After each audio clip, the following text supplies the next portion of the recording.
No problem. Joining me today is Dr. Wesley Cheek. He is a Japan Society for the Promotion of Science Fellow at, I'm going to murder this name, aren't I? That's fine. Ritsumeikan. Ritsumikin. Can you give it to me, Dr. Wesley? Ritsumeikan. What is that? Ritsumeikan. Ritsumeikan. Rutsumeikon. Okay. Yeah. The Yes, sir. Rutsumeikon University Institute of Disaster Mitigation of Urban Cultural Heritage.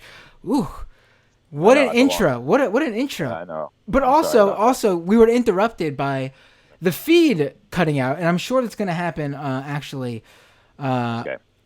hopefully not more often in this particular show.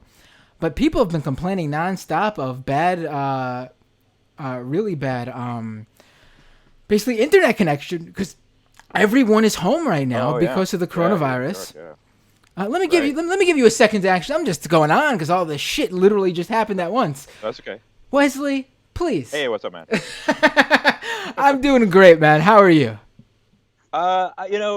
Good relatively. It's been a hard few days. I was way more down about John Prine being dead than I thought I was going to be yesterday. Didn't get a lot accomplished. And then last night for me, today for you guys, we had Bernie's announcement. So I'm good myself. Not happy about the state of the world. Right, right. Yeah, it's disappointing. Like, you know, one thing that kept me going was, Bernie's still in the race, and he's gonna obviously advocate for his positions. I mean, I'm not dumb. I understand that the writing, barring an upset, which is always a possibility, but barring that upset, it was, very slim chances Bernie was gonna be the nominee, but still the chance was there. Do you know what I mean? Yeah, the chance was there, and it was something to work for, something to aim towards, and not to get ahead of ourselves. But I think that America in the month of May is going to be different than the America that exists right now in the month of April, right? When you have that second month of rent being due with no income coming in, maybe socialism seems like a more responsible alternative to you. I don't know. All right. Well, we're gonna really jump right into that. But first of all, Yeah, why don't yeah, you explain to people yeah. what it is you do? Because we were talking before. Yeah. You are a doctor, I and am a doctor. Do you have I'm any aches or pains? there. You go. Can you be the Surgeon General? I'm gonna nominate you as the Surgeon I, General. I would love to. Why not? I think that I like the uniform, first of all. I would love to have that uniform. And I can also probably make a mask out of a t-shirt, I think. So, sure, why not? I'll go for it. my I cat accept. my cat just jumped on here and said hello. This is literally like you're on an episode where apparently Hmm. everything that could happen in the first It's 5 minutes of happening. the show is happening. Oh, Yeah. great. This isn't the first time the feed is cut out, but Yeah. usually it happens, maybe 30, 45 minutes into the show, maybe cutting off the last 10 minutes of an interview. This is Well, like, the man doesn't want this message to get out. The message is too strong. I mean, They're coming for your. no joke. It quite possibly is. Now, we should tell people that you actually cannot be the Surgeon General. And the joke is that for people who aren't paying attention on Twitter, maybe you're not so involved in the discourse on there, Right, is right. that this viral clip from The View was going around where Whoopi Goldberg was saying that Jill Biden, Dr. Jill Biden, Pardon. Joe Biden's wife, should Mhm. be the Surgeon General because she's an amazing doctor. And then she had to Yeah. be corrected that the amazing Dr. Jill Biden actually has her doctorate. Education. Yeah, educational. Yeah, it's not even a PhD. It's Is a, it not? Is it no. a E? Yeah, I don't know all the specifics Yeah, there. but This is. whatever it is, Yeah. it's an education. It's an Yeah. education, Yeah. which Yeah, this is a weird internal thing because it kind of blew up on academic Twitter, which I know most people who aren't in academia are not on academic Twitter, and there's no reason you should be. But it was very strange how they're able to change the argument quickly from it being Whoopi Goldberg, a television personality who's made, and I used to love her a long time ago, her one-woman show and stuff, but has been pretty vacuous on politics for the last few years. Just assuming that because Jill Biden is a doctor, that she was a medical doctor and therefore would make a good surgeon general, but with you know, no knowledge. I think obviously there is some fault that lies with apparently Jill Biden uses her doctor name for everything. Like I get it, in a professional atmosphere, Uh, you should certainly flaunt it. Dr. Wesley Cheek, if you were yeah, if you were out and about meeting people, do you uh, introduce yourself as Dr. Wesley Cheek? No, but this is where it gets complicated. And I will say this. This is where the debate in academia is. I am a white guy, right? And so I don't have to fight quite as hard for clout or nearly as hard as a lot of women and people of color do, right? And so I hear all the time from female colleagues about how people just won't call them doctor, even in a professional setting, right? And so from that standpoint, I completely understand why Right. Joe I Biden agree. say, call me doctor, right? And I understand why a lot of people have to fight for being called doctor. But the interesting thing about this debate was that wasn't the debate. The debate was that Whoopi Goldberg assumed because she was Right. Dr. Joe Biden, Yes. she could Yes. be Surgeon General, which Yes. just shows like the depth of thought, like, Right. right? And on top of that, where I was going with the Joe Biden thing Yeah, is yeah, was, so obviously there's this confusion out there when someone calls right, himself doctor so much that right. people assume medical doctor because that's what Right. most people think of. Yeah. But so I'm not even making fun of people who assume she was a medical doctor. If Whoopi Right. Goldberg assumed that, she's on television, she should have done all the most minuscule of research before saying that. Right. Yeah. But it was the assurance from her that she is a great doctor. Right. She just called herself out on her own ass. Like she just pulled that out of her. She had pulled that out of thin air. She had there's no proof of that because she's not a doctor. Well, I think that's the kind of level of discourse you get on The View, right? And this is like, it's a completely different argument than what we're talking about, but this is something you get on like podcasts like Joe Rogan as well, where it's like anyone who it says doctor, like Dr. Jordan Peterson or something like that, they assume an authority across like a wide spectrum of things. Right. And the one thing you definitely know if you're in academia is that once you decide to pursue a PhD in something, your range of knowledge just gets smaller and smaller and smaller, right? Like, so there's not like a great generalist PhD, right? Like you're an expert on one very kind of narrow thing. Like and people assume, Like, for example, I'm having you on this show to talk about disaster research. And obviously, I think a good side discussion as a doctor is the title of doctor. But I would never have you on this show for anything else. Yeah. No, and you shouldn't. You shouldn't. Right. There's so many things that like I don't know about, right? And that also is one thing that academics should be very specific about when they appear on TV and stuff, is say our podcast is saying like, I know about this, right? It does not mean that I know about everything else that's happened in the world, right? You're an expert on one very narrow field of things. And you get so many people who are just called on to speak on things completely outside of that. Now, you will get people like, Noam Chomsky, who's like a once in a generation polymath, who's linguistics and politics and stuff. Those people come along, right? But it doesn't mean you're an expert across the board on everything. And that's just like what shows like The View do, though, right? Like what Whoopi Goldberg meant is you're associated with Joe Biden, and I want Joe Biden to be president. So wouldn't you make a great Surgeon General? It's like that's probably not how it should work, right? At all. You should go out for someone who is really good at public health matters and science communication about those things, or health communication. Right, absolutely. I mean, that makes sense. But makes sense. yeah.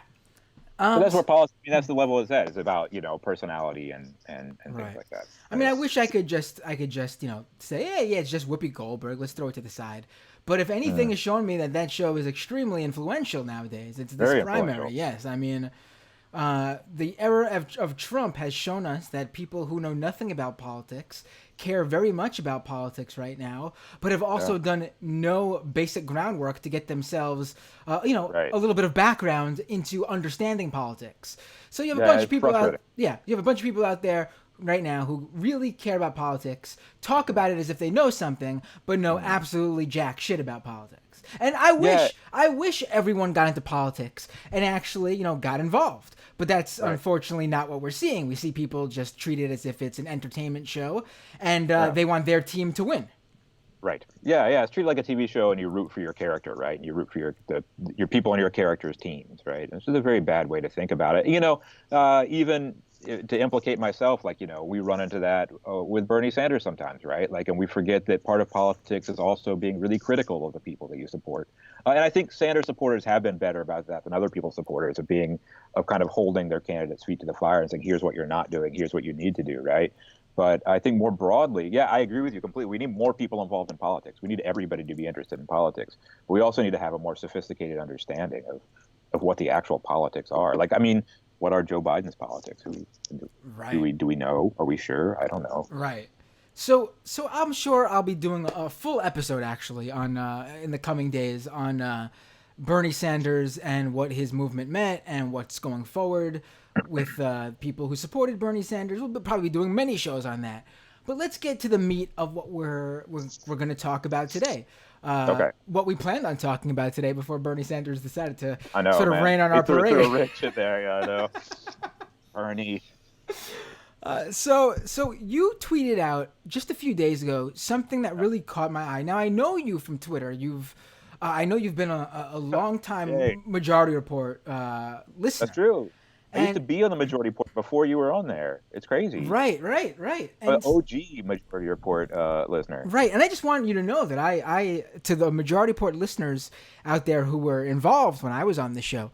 I recognize you guys, like just your Twitter avatars and your tweet names, and like I know when I'm talking to someone who knows me for a long time.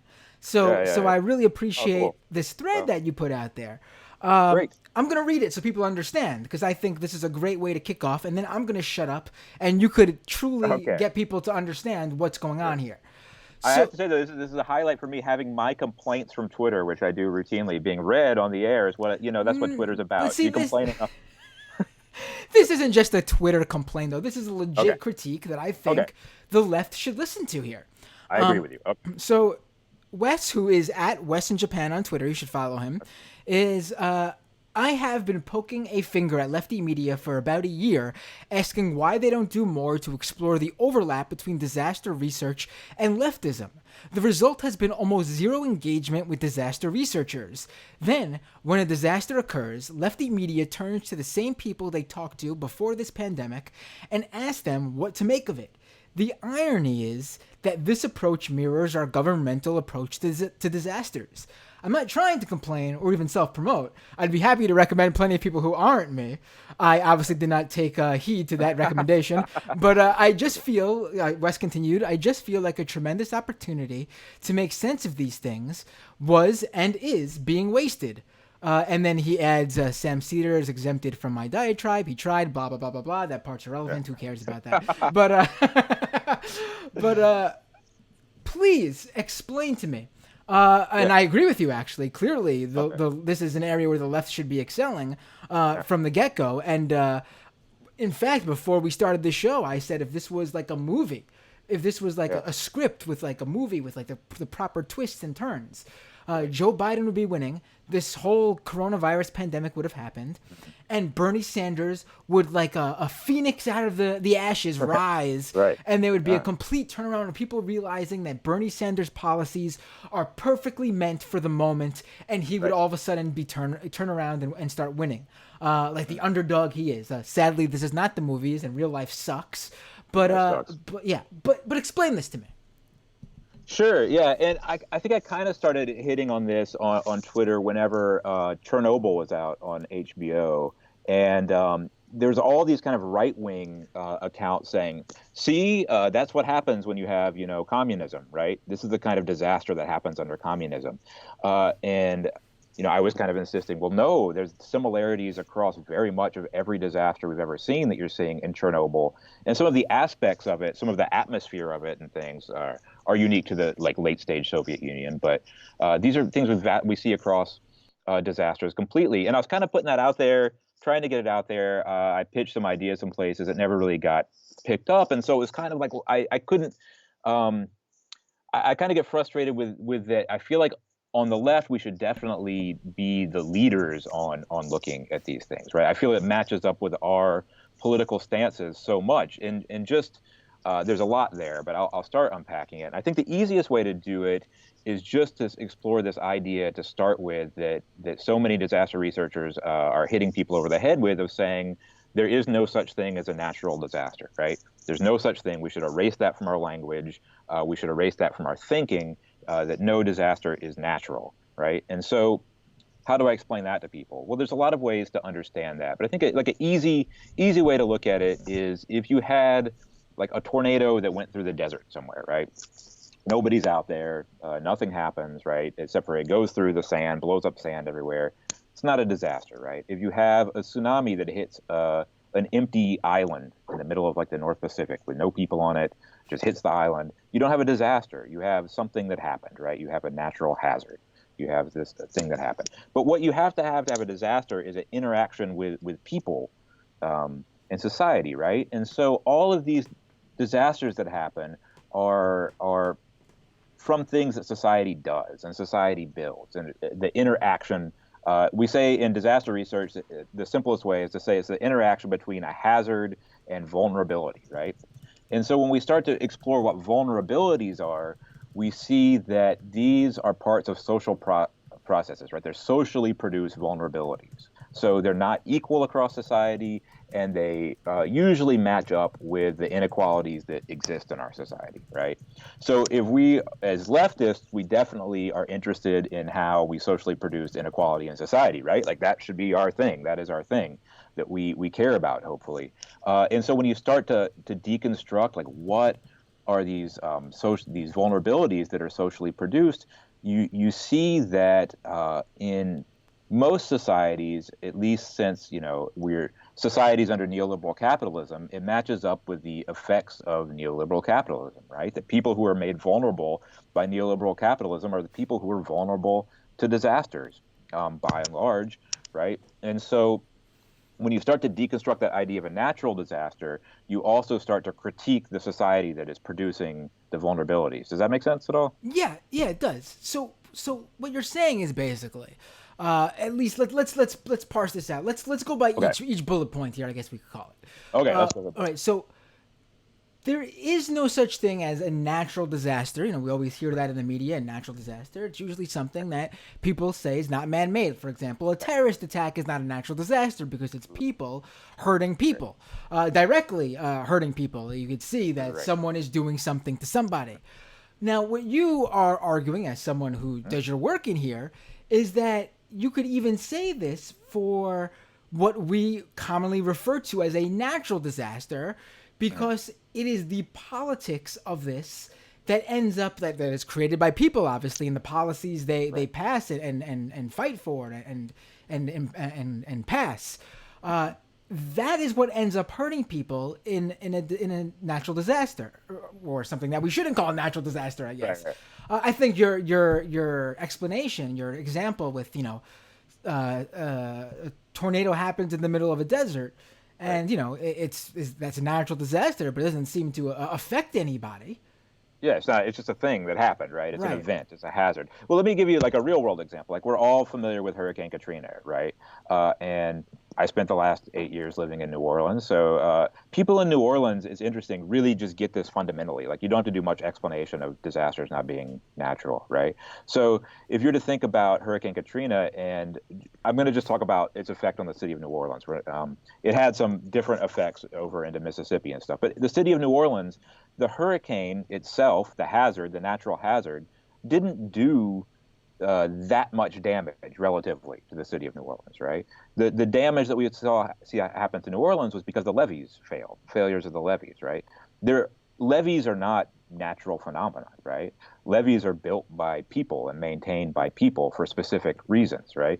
And so there are reasons that the levee system in New Orleans were built, and there are reasons that the levees in New Orleans failed. And so also there are reasons why different settlement patterns happen in New Orleans. So somewhere that's kind of famous in Hurricane Katrina, probably the most notable neighborhood from Hurricane Katrina is the Lower Ninth Ward, right? If we think about the Lower Ninth Ward, it was an area in which African-American families could afford to buy property and build homes.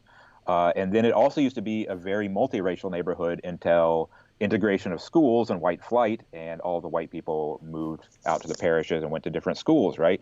And so when you look at the effects of Hurricane Katrina with the levee failure and then the flooding of the Lower Ninth Ward, the slow recovery of the Lower Ninth Ward, and the racial disparities that are there, it's really hard to say that a hurricane did that, right?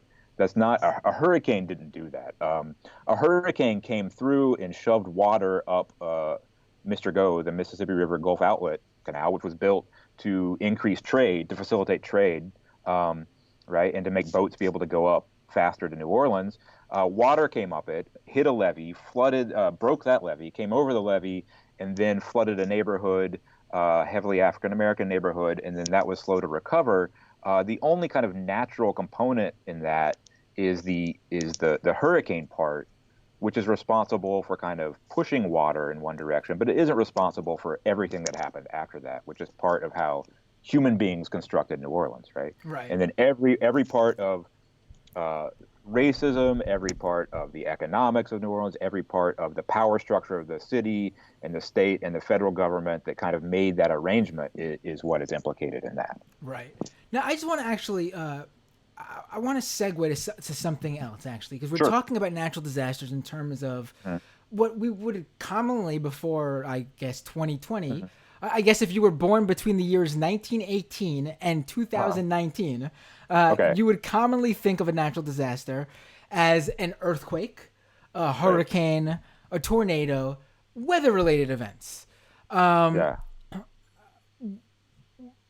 to me, I think a lot of people, at least, in the past couple of decades at the very least, Uh, would have never assumed that in the modern day and age, something like mm, this could happen. I mean, the last major sort of pandemic that affected mhm. the world like it's currently doing, I know Yeah. Asian countries have dealt with them, and that's obviously Right. why they're so much better prepared for this one than everywhere else seems to be.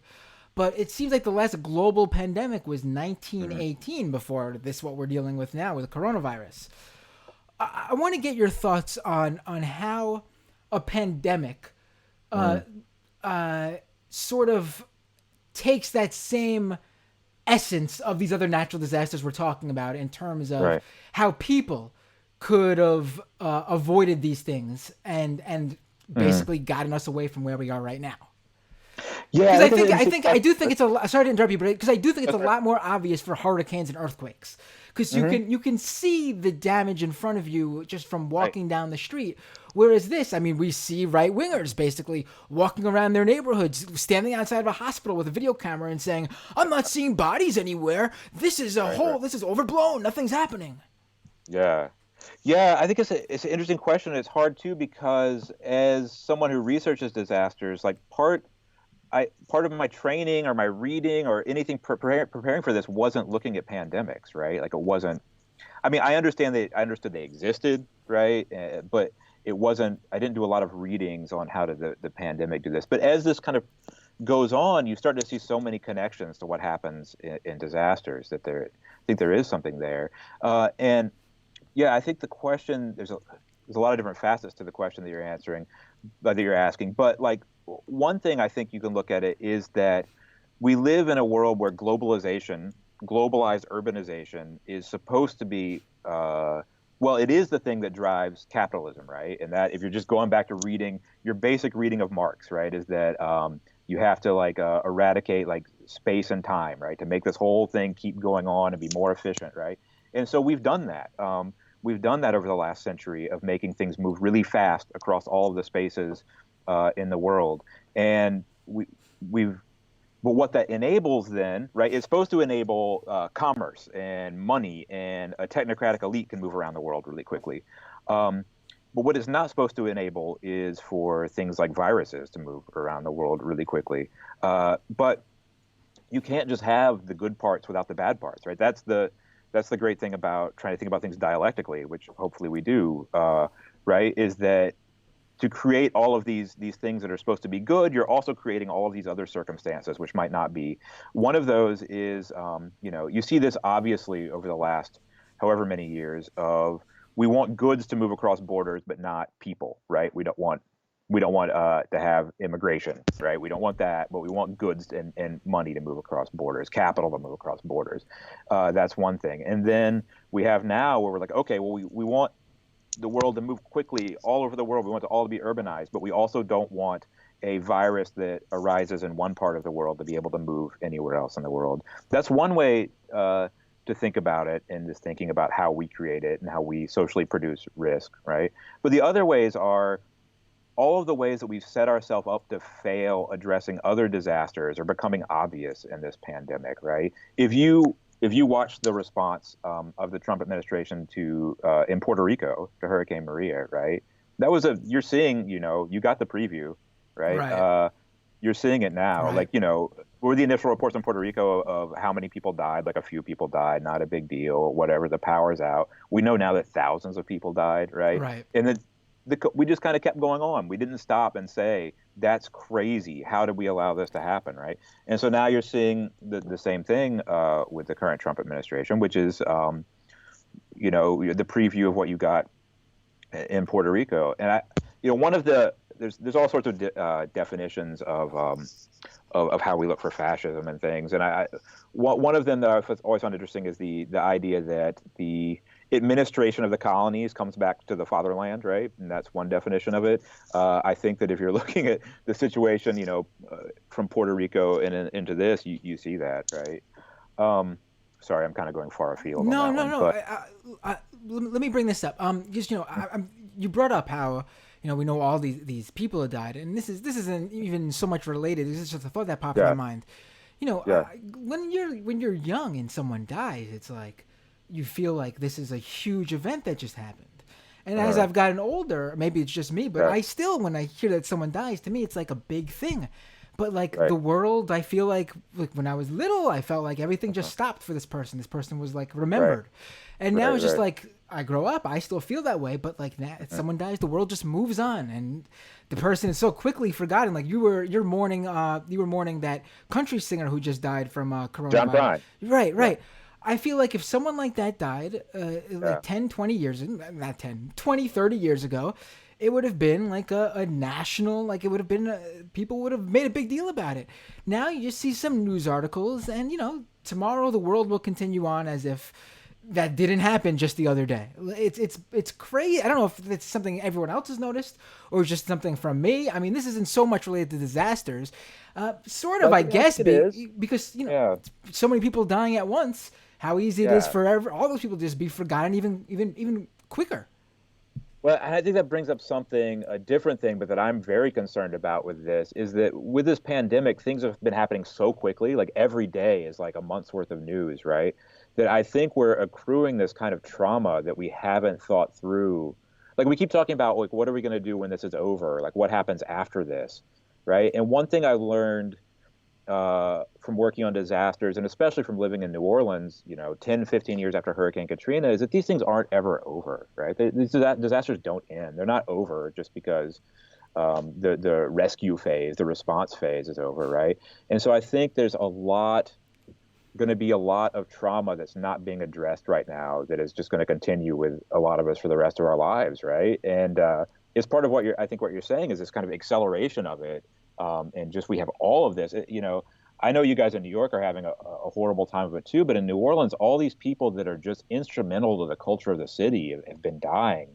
Again, that is something I've noticed. I'm sorry I keep interrupting you, but you keep bringing so many good points. I don't want to forget I've been noticing that so many of these legendary artists in the South seem to be the ones who are being hit with this. Is it just that so many of them are just older than they're just younger, famous people elsewhere? I'm trying to understand this. This is what the third country star to die in just these past few weeks from coronavirus. I feel like it's something weird about that. Yeah, I never know, and I'm not a public health person, so it's hard for me to say. But do we notice that more, or is there something about being a musician that you were in spaces? I don't really know. I can't speculate. But it's been cultural leaders in New Orleans Ellis Marsalis died last week, and lots of other people, and so it's just kind of ripping the heart out of cities. And again, going back to what we're saying, is that's also not equal too. We're seeing overwhelmingly African American cultural leaders are dying in this, and that. Talking about how the kind of social production of disasters, that's becoming apparent in America. I know some people will probably try to race science their way out of this, but it's clear what's happening is that the kind of inequality and the oppression that African Americans live under in America is clearly having health effects on this, right? What could be starker than seeing it? Right. I live a few blocks from. Technically it's the same neighborhood, but zip code wise, it's not. I live a few blocks from the zip code with the most cases Oh man. in the entire state, in New York, in the city, which I assume is also in the entire state, which I Probably. assume is actually the entire country.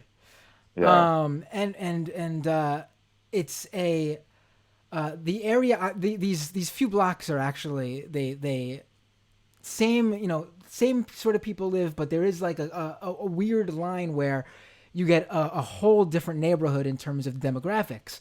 On my side of the zip code, it's a majority of Asian population, and you just cross over into this other zip code, and obviously there's still Asian people who live in that zip code, but then you get into this majority Latino district. And obviously there's Latinos in my district too, but it's just something about how it just works out. That's how these lines cross, even though we're just a few blocks away. And obviously, like, that has so much to do. I never saw what was going to happen now quite coming. I never assumed the whole country would be locked down, but I knew it was bad before most people because I live in what is practically the Chinatown of the whole country. I live in Flushing, Queens, where there is the largest Asian American, I believe specifically Chinese and Korean population in the country, and the world outside of China and South Korea. And people here stopped going out as much as they used to, quite noticeably, like in the first week of February.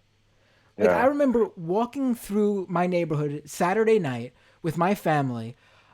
Main Street Flushing, major cross street in the entire city.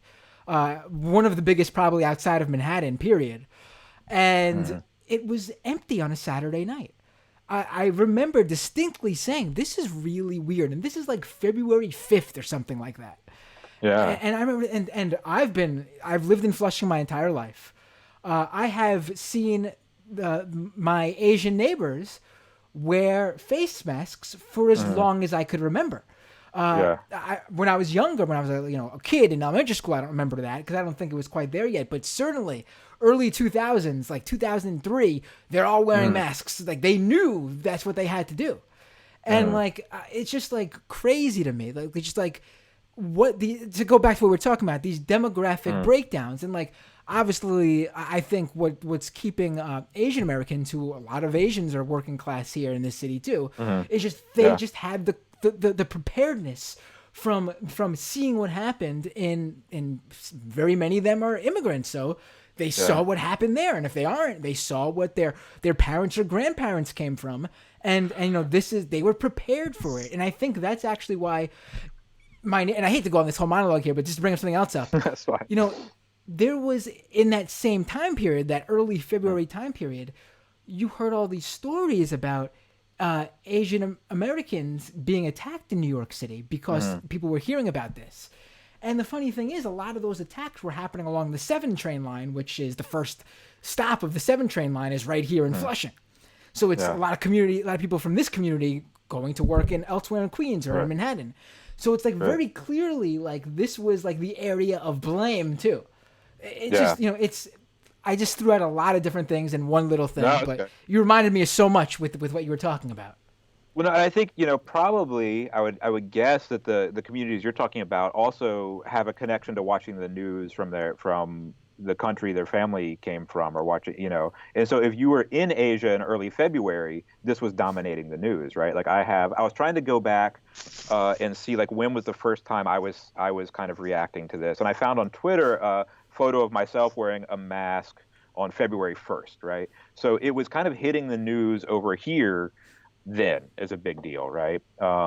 And so I think probably a lot of the Asian people you speak of are getting their news from, Korea and China and Japan and places like that, are at least keeping an eye on the news from there too, and are motivated by that, I would imagine. And the last thing you're getting at, it's one of the things about disasters, it's really a dark side of it, is that blame often gets tossed around in really weird ways with these things. So you will find after some disaster, like rumors that happen during disasters are a big deal. Like there was, in the Great Kanto earthquake that happened in the early 1900s in Japan, rumors went out that ethnic Koreans had somehow caused the earthquake, right? And so there were mass lynchings of Koreans in Tokyo, from these rumors that got started. There were rumors like that after the tsunami that there were Chinese gangs running through, cutting the fingers off of bodies to steal the rings. Never, nothing like that ever happened. And we know the rumors that happened after Hurricane Katrina, that it was madness, that there were babies being raped in the Superdome, that all these things that there's no proof ever happened, but that went into our beliefs about what happened, right? And so that's one of the really dark sides of disasters, is that that these kind of rumors and these kind of blame get assigned often along racial lines, in really kind of dirty and dark ways. And I've anecdotally, I've been hearing from Asian American friends of mine that sometimes in America it's getting a little weird lately for them. Oh, So, there have been a spike in attacks on Asian people in this country. I just saw in Brooklyn a woman, oh, the acid security attacks. camera. Yes, a security I camera saw caught a that. woman in Brooklyn, literally just walking down her front door Steps. steps Yeah. to throw out the garbage, and a guy is sitting on the stoop next door. Now I'm assuming it's not her neighbor, but Was this he waiting? It seems it like he was waiting. looked like he was waiting for her to come out. Like he saw that an Asian woman lived there, and he Right. decided to stake it out. She comes Right. out. She's throwing away the trash. He gets up off the stoop, pulls like a cup or something out of his hoodie or whatever, and throws acid in her face and runs off. And she like falls to the ground. Horrible, horrible. And I see a lot of people shitting on. Let's use him as an example. Mayor Bill de Blasio, for him focusing on the attacks against Asian Americans and saying that go out and take part in the Lunar New Year events and everything, which were in early February. Listen, people have to understand that in this time period, that was the worry. Like, it should still be a worry, but obviously, Right. like, that was Right. the worry. Like, you could easily attack Bill de Blasio for his failed response without bringing up this other aspect that he was also Right. on point for. Right. Like, Yeah. I live in Flushing, Queens, where one of the Right. major Lunar New Year events in the entire country happened. I was there. The people of this community who were wearing masks and knew what to worry, like knew the possible threat. They were in the parade. They were there watching. It wasn't there yet. People just don't understand. Like, it wasn't there yet. There was a full-blown Lunar New Year parade in the biggest Asian community in the entire city. And the people who wear masks and knew this was a possibility were not Right. worried about it yet. Period. So to attack Yeah. him for this is just, for saying that in February, is bullshit. Yeah, well, we've had speaking of bullshit, the same thing directed towards New Orleans with how could you have done Mardi Gras? When How could you when, have possibly done? when was Mardi Gras? Well, so this gets into part of it, right? So a lot of people misunderstand Mardi Gras, and I understand why. But Mardi Gras is a time period, right? Carnival is a time period. So, and it changes depending on when Easter is. So it started, I believe, this year, January 6th was the first parades. And then the actual Mardi Gras Day, Fat Tuesday, Mardi Gras Day was February 25th, the same day as the NBA All-Star Game, which also went on and isn't being criticized, right? And so no period during that was the federal government saying this is a problem, right? You have to shut it down, right? Which for Mardi Gras, the city's in constant communication with Homeland Security about whether there's any threat or not threat, right? The federal government was not saying this is a threat you have to deal with, right? But going to the politics of all this, New Orleans is a poor city, it's a black city, and it's a southern city, and so people feel pretty comfortable blaming it for whatever happens there, right? Right. And so we're talking about disasters. That's one of the big things that happens in disasters is this idea of blame, and that's also a big reason that we try to get away from calling them natural disasters, because that's how responsible parties try to get out of blame, right? So insurance companies, things like that, or the federal government, the people who are supposed to be in charge will say, "Oh, it's natural. What could you do? Not us." Right. I mean, but then- there's a very distinct time where I feel like, I think part of the weird thing to me was you always assume this is something that's going to happen and there's going to be a warning. Like, I imagined, like, sirens blaring, like, get ready for the quarantine. We have to all hunker down, like, one day left to get all you need or whatever. Right. That didn't happen. Like, it was just like one day everyone was like, you gotta stay inside. Bill de Blasio, you want to blame him for something, Bill de Blasio closed the schools Sunday night, March 15th, didn't even give the kids a chance to prepare and say goodbye to their friends and teachers. You want to say something funked up, like, listen, I know adults, they don't need to worry about that. I think there's going to be something completely separate here. Again, maybe not actually. We're talking about disasters. Yeah. There's going to be a generation of very young kids who this is going to really affect. And I see it in my 4-year-old. He is starting to get very antsy. He understands what's happening, sort of, but not enough for it to not mess with him. And he doesn't get why he's not with his friends. He doesn't get why he can't do Zoom and stuff like that, because when kids are 4 years old, they don't interact by having conversations. They don't have conversations. They interact by playing and doing superhero and talking about which superhero they are and why this superhero beats that superhero when they're jumping up and down or whatever.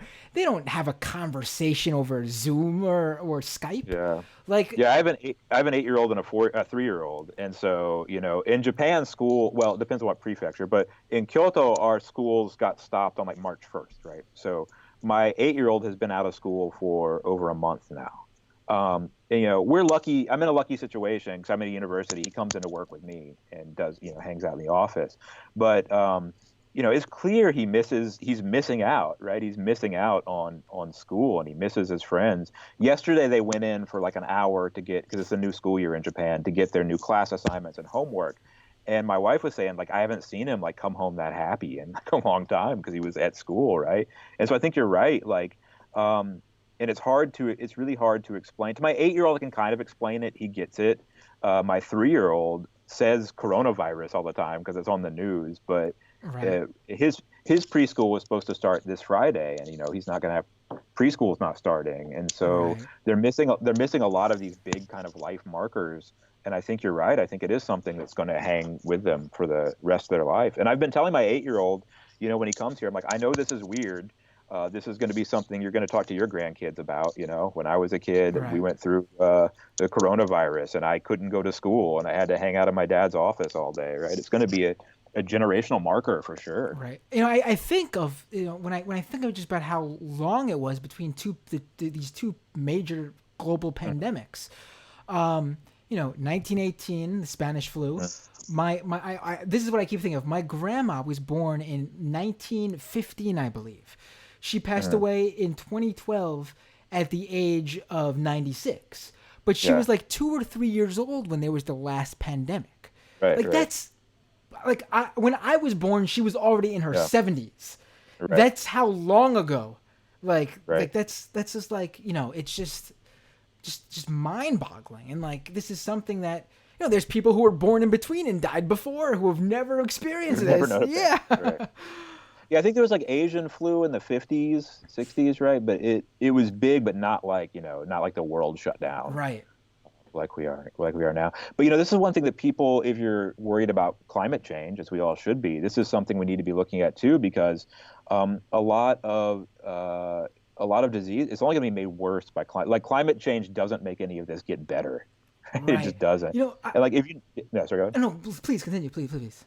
But if you follow the history of like cholera or like yellow fever, these are like rooted in these societal changes, right? Like cholera is really related to kind of colonialism and British colonialism. It was like a localized virus in the Ganges Delta until like British colonialism like kind of decided to turn the Ganges Delta into an area of production to export to Britain, and cholera came along with it, and yellow fever went along with the colonial slave trade, right? And so the more you're kind of like putting these conditions in, these chances of spread get, and from what I understand, I'm not an epidemiologist, but from what I understand, like the climate change just threatens more and more to release more of these kind of viruses that we aren't prepared to deal with. And it's kind of clear we aren't prepared to deal with this stuff, right? We've constructed an economy that we can't. That's one. Speaking of leftism again, that's one thing that's crazy to me is that like, as leftists, I hope we all have the imagination to think of it being possible to pause the economy for a month or two because we all have to do something that's more important, right? But the thing we're bumping up against, especially in America, but in every country right now, is like, oh, we can't actually all take 2 months off of work, even if our job is not one of the critical jobs right now that have to stay in. If we all take 2 months off of work at like the fruit roll-up factory or whatever it is that we do, not to dismiss people who work at the fruit roll-up factory as a fine job, but it's not essential to what we're doing right now, right? We can't stop it. We can't stop it because capitalism has to keep moving forwards every day. It has to keep doing this every day and accelerating and growing every day, or else things just fall apart, right? And that's not sustainable. That's not something we can keep up. And again, if we're thinking about moving forward to climate change, this doesn't get any better. This situation. Every time I bring something up during this discussion we're having, I feel like I'm going off topic, and then I just remember what you said at the very beginning. No, but then I just remember what you said at the very beginning, and it's like, wait, maybe this isn't actually off topic because this is something that we did. Like everything that I'm talking about, like the failures of all these different things. It's something people did, and let's talk about. You brought up earlier. Geez, this feels like a whole different conversation we had. That's how long ago this was. But you brought up vulnerability. Mm-hmm. Yes. Can you get a little bit more into that? Wow, that's a big. So I'll be as simple as I can because you can get into real debates among disaster people about what we mean by vulnerability, right? But in general, we talk about hazard meets vulnerability, and that's what creates a disaster, right? So natural hazard, maybe whatever kind of hazard meets a vulnerability. That's the easiest way to put it. And these vulnerabilities can be lots of things, right? So let's just give it like an example. Think about if you have two houses built at the beach. You have one that someone built up on stilts, and you have one that's kind of built like slab on grade, like normal house at the beach. And then you get a hurricane with a storm surge, right?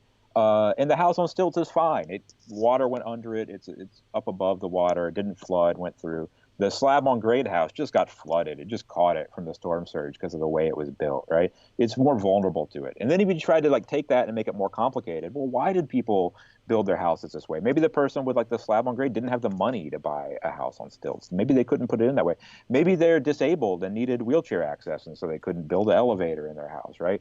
Maybe these things come in. So you start looking at all of these little details that make people live where they do and live how they do, and you start seeing these vulnerabilities come out. And these vulnerabilities can be many, many, many things. So, but they tend to link up with the inequalities we see in our society. So poverty can be a vulnerability. Your race can be a vulnerability. Your gender very definitely can be a vulnerability, right? Your sexuality can be a vulnerability.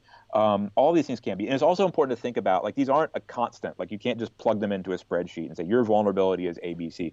They move around and they change depending on kind of what's happening in the society. These vulnerabilities are a process that people are going through, or that the society's moving around with. One that I just mentioned that I think some people don't always pick up on is sexuality is part of a vulnerability and a disaster. But I think we're seeing some of that with the pandemic too, of when you tell people, okay, a lockdown, you can't leave your house. Well, what if your family, they don't accept you in their house, right? What if who you are is not something that you can be when you're in your house with your family, right? That's a vulnerability in a disaster, right? Or we're also seeing a big worry in the pandemic is what about people who are experiencing domestic violence, right? So you say, okay, stay at home, quarantine, right? Well, but what if your husband is the biggest threat in your life? What if he's, a more real and present threat to you than a virus? What do you do, right? I'm saying husband there, but intimate partner violence can come from anybody. But these things get really complicated when we think about it that way. My men's rights audience appreciates you for that. The MRAs appreciate. No, but I agree with you. I'm just pointing out. No. Do those guys still listen to you? Do you still have a back and forth? They really have. The worst thing that happened to them was Trump, because they still exist, but the MRAs who weren't making money off of it basically either became white supremacists or other various subcultures, and they left just the straight up MRA movement, because really what that whole movement was about was hating women and white supremacy. Notice they never cared about black men's rights or. I think you might have pointed this out before, and what I always wanted to ask those guys, and I think you probably brought this up, why didn't they transition into being prison rights advocates, right? I did bring that up in my debate with Paul Elam, the founder of A Voice for Men. I asked them why they don't advocate against stop and frisk specifically in New York. Because Right. when I debated him, we still had it was a huge issue in New York.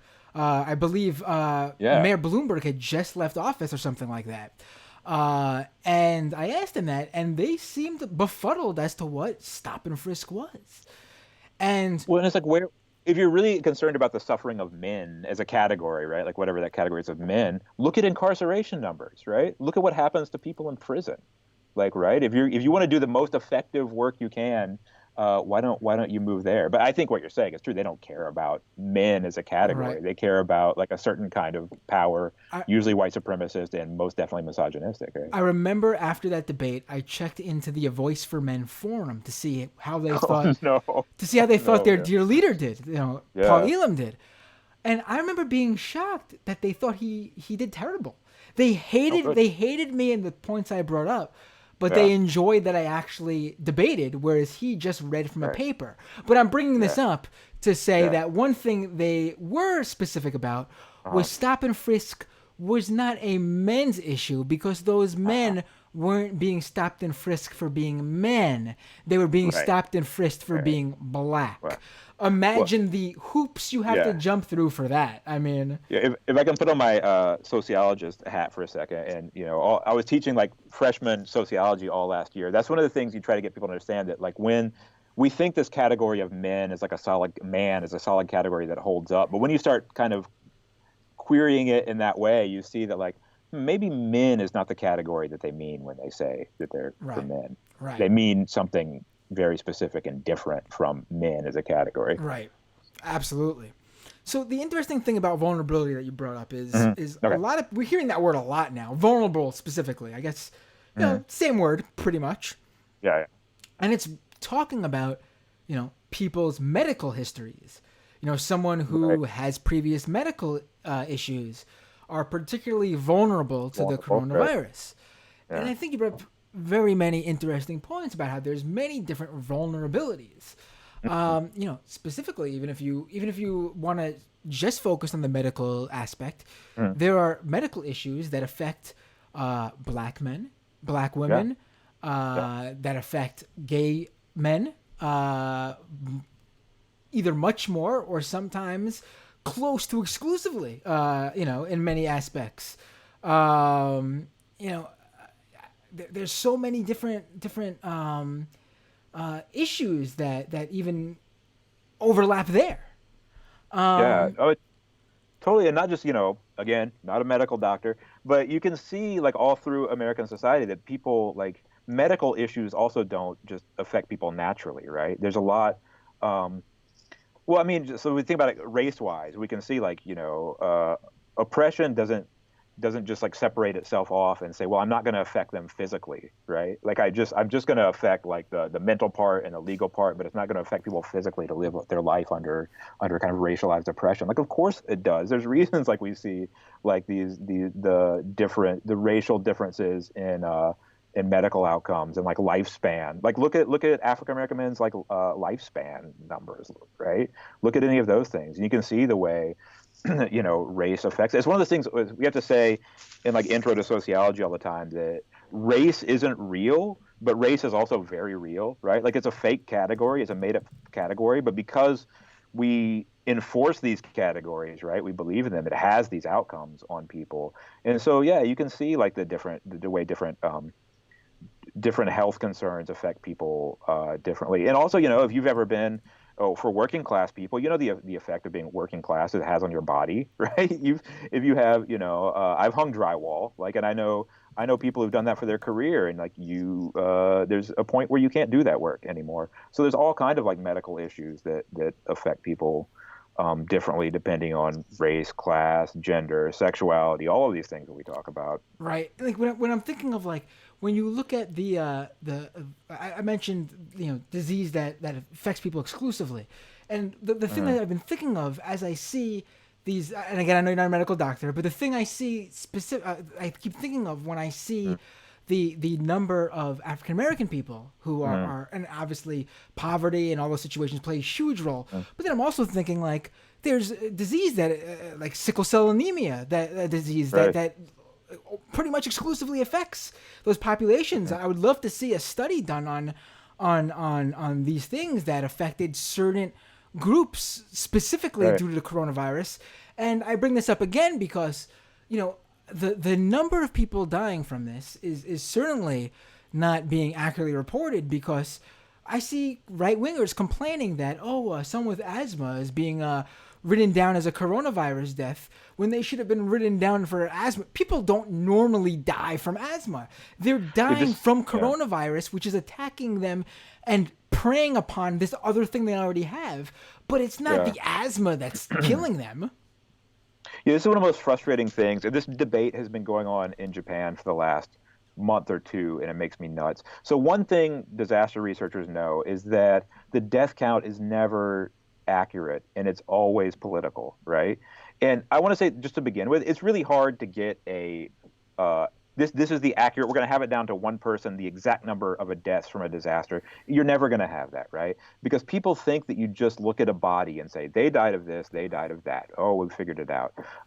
That's not how it works, right? Like one of the best books written on disasters is Erik Kleinberg's Heatwave. It's about the 1995 heat wave in Chicago that killed, depending on who you ask, however many hundred people. And I should point out, too, heat waves are the most deadly disaster that we have, interestingly. We don't think about them, but they are.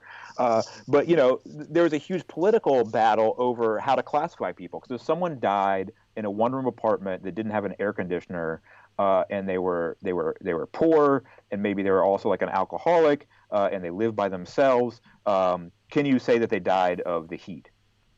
Well, I don't know, but if it had been nice out, would they have died? Again, I don't know. And it gets really hard. At some point, these are kind of unknowables. And then you have, even with the tsunami in Japan, and Japan has very good record keeping all of that stuff. But we know how many people, we think we know how many people were killed by the tsunami. We think we know how many people are missing because of the tsunami. But do we then start counting all of the elderly people who had to go to temporary housing by themselves and died what are called solitary deaths, where no one was really checking up on them for a while. They were probably lonely, they were probably traumatized, and they died, right? Is there any way for us to put a control on that and say, well, under completely normal circumstances, they also would have died, so we don't count that? No, we can't, right? Like, how many people died? How many people die with severe depression after Katrina, right? How many people died because they couldn't go home, and these things get really messy when we start looking at the death count. And I've seen that. So it's funny, in Japan, we had for the last few months of this battle between people saying the government is hiding the death numbers because they still want to have the Olympics, and then people saying, no, the government has got the accurate death number. I've been trying to kind of stand in the middle and say, like, no, we never have an accurate number. You should just get used to that now. We don't have an accurate number. But then I see now kind of right-wingers picking up on it in America and saying, see, the numbers are wrong.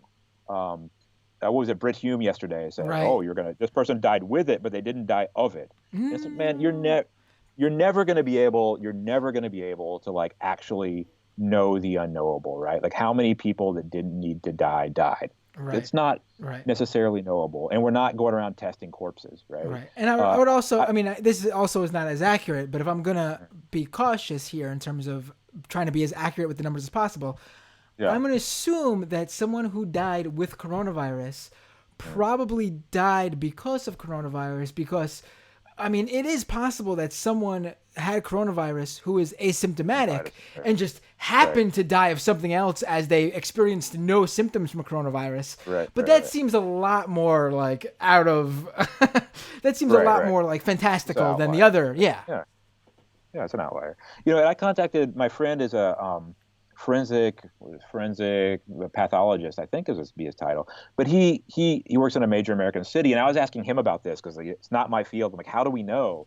And his kind of take was, well, you'll never really know, probably because most medical examiners don't ask for autopsies on, like, just, if you're 90 years old and died of pneumonia and came in, like, they're not going to check that.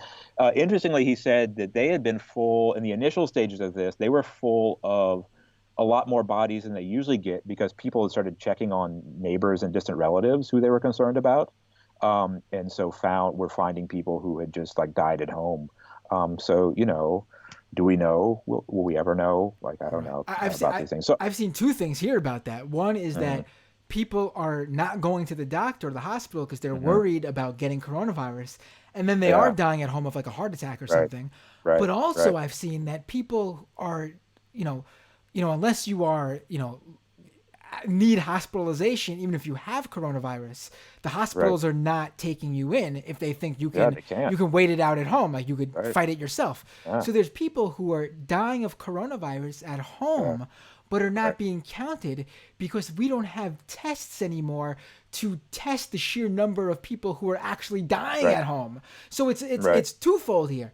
People Yeah, are not dying of coronavirus at yeah, home because they're yeah. not going to the hospital because of coronavirus. Right, And then there right, are people who are dying at home of coronavirus but right. aren't getting tested for coronavirus, so they can't Yeah, officially mark them on the record as yeah. dying of coronavirus. Right. And all this is why it's so complicated because, like, I would argue that if someone is hesitant to go to the hospital because they don't want to be exposed to coronavirus, they don't think they'll be treated, and they die at home of a heart attack, I would argue they died as part of this pandemic, right? They died Right. maybe not of coronavirus, but they died because of coronavirus, right? Right. Because of this outbreak. But you're going to get a lot of pushback, I think, from I guess people on the right saying they didn't know. That's not it. I guess with your specific, I mean, obviously pandemics can fall under this, but I guess in terms of like the traditional natural disaster that we deal with regularly, hurricanes, tornadoes, earthquakes, tsunamis, things of that genre, I guess you can more accurately say like, this person died of this, even if they died after the fact, because of this thing, because there's actual physical destruction of an area or taking away But a it's home.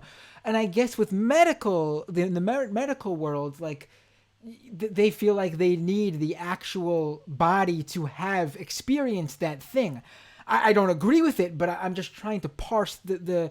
I don't agree with the right wing scenario at all. I'm going with mm, what the medical yeah, take is, yeah. and I guess that's where that line of thinking comes from. Like, if I, Well, I think for their research, I think for the kind of, that's where we get into disciplinary stuff, right? I think for if you're like an epidemiologist, a public health person, and you're trying to understand this from a medical perspective, yeah, those numbers being counted that way are going to be really important for you because you're going to want to know how this person died, what they died of exactly medically, right? But you're right, disciplinarily for me, it's not as much of a concern because I kind of think about it as all being part of the same phenomenon. So you're going to get differences there too, like where right. where different disciplinary concerns are kind of saying different things about it, which is that happens. Right. So let's talk about. I'm sorry if I've held you for so long. Do you have some more time That's to? All fine. right, great. Let, I'm fine. My institute is closed. Japan is now closing down, so I'm in an empty, locked up office. So I have all the time you want. I want to save that for the end because I actually want to talk to you about Japan specifically. Okay. Okay. Sure. But uh, this conversation has been so fascinating in terms of just like all Great. the different. It's like an octopus disaster research and all the tentacles reaching I out to agree. everything. That's why I like it. Yeah. And so let's get to this. Neoliberalism versus Yes. leftism during a disaster. Yeah. Let's get to it. So Um. yeah, why don't you take it from there? I mean, I could Right. Right. No. throw you I the think it's a ball, lot. but Sure. Throw me the ball. I got it. All right. So yeah, there's a lot there, and I think it's important for us to figure out the differences. And I've been thinking about it, of course, a lot with the Sanders versus Biden versus Trump with what's going on now, right? And I think we can all look at the Trump response and knowing just kind of the framework of Naomi Klein's disaster, the shock doctrine, disaster capitalism, knowing all of that stuff, we can analyze the Trump administration's response and say it's not only a horrible response, it's probably creating even more harm, right? It's just dastardly, right? But what's the difference between and I think your audience is politically sophisticated enough to know the difference between liberal and leftist on this. right, What's the difference between like a liberal response and like a leftist response? And there's there's a term I'm trying to remember the term like that I think is appropriate for this, which is the information deficit model, which is used sometimes. I think that liberal political figures, liberal administration really look at things as being part of this information deficit model. And what does that mean? That means that a lot of people believe if you get the right people, the right information, they can correct the problem, right? So I think that's a lot of the fascination with Elizabeth Warren, and I don't want to go down the sidetrack to a whole Elizabeth Warren. I'm trying to stay out of the Elizabeth Warren debate. I really try, but like was saying, like, I feel like but there's a I'm plan. gonna get some snakes in the YouTube chat. Okay, I try to stay out. I try to stay out. But with the kind of the effectiveness of saying, but there's a plan for this, right? It's like, okay, I understand that, but so there's an argument saying if we have the right people and get them the right information, we can fix this problem, right? That I would say that's kind of the liberal mindset towards disasters. I would say that the leftist concern should be that leftists should automatically understand this idea about vulnerability, right? Even if you haven't read disaster research, even if you haven't immersed yourself in the theory of this or whatever, you should, as a leftist, like be able to, just because of the frame that you view the world in, to look around and say things don't affect people evenly across this, right? And power doesn't necessarily act in our interest, right? Or doesn't act in our interest at all. And so I can see, looking around me, that people who lack power, people who are oppressed and suffer inequality, suffer more under disasters, right? And that is kind of the leftist view on it, where if you understand the construction of power, you understand how power works. And then to get into neoliberalism, like one of the, I always try to make this caution, right? If we lived under Stalin, if we lived under whatever kind of socialism we imagine, disasters would still happen, right? And it would be incumbent upon us then to explain why and how they happen under socialism, right? But we don't. We live under neoliberal capitalism. So it's incumbent upon us to understand how disasters happen under neoliberal capitalism, right? So under neoliberalism is one of just the greatest drivers of inequality there is, because it has to be, because that's just kind of fundamental to it. It cannot you need inequalities to kind of keep the system working, right? To expand markets, to do growth. You need for some very few people to make money, to profit, other people to be the low paid, expendable workforce, right? You need for them to be that. It even extends out to where we live, very much so. Like you need, people often live in risky areas because it's the area they can afford, because all of our land prices are also tied into this system of neoliberal capitalism, right? Like safe areas are often not where people can afford to live, working class people. And also, especially in the developing world, neoliberalism has just run through traditional communities and forced people to move to rapidly urbanizing areas. The example that's most often given of this is Haiti, where so many people died in the earthquake 10 years ago. Hundreds of thousands of people died.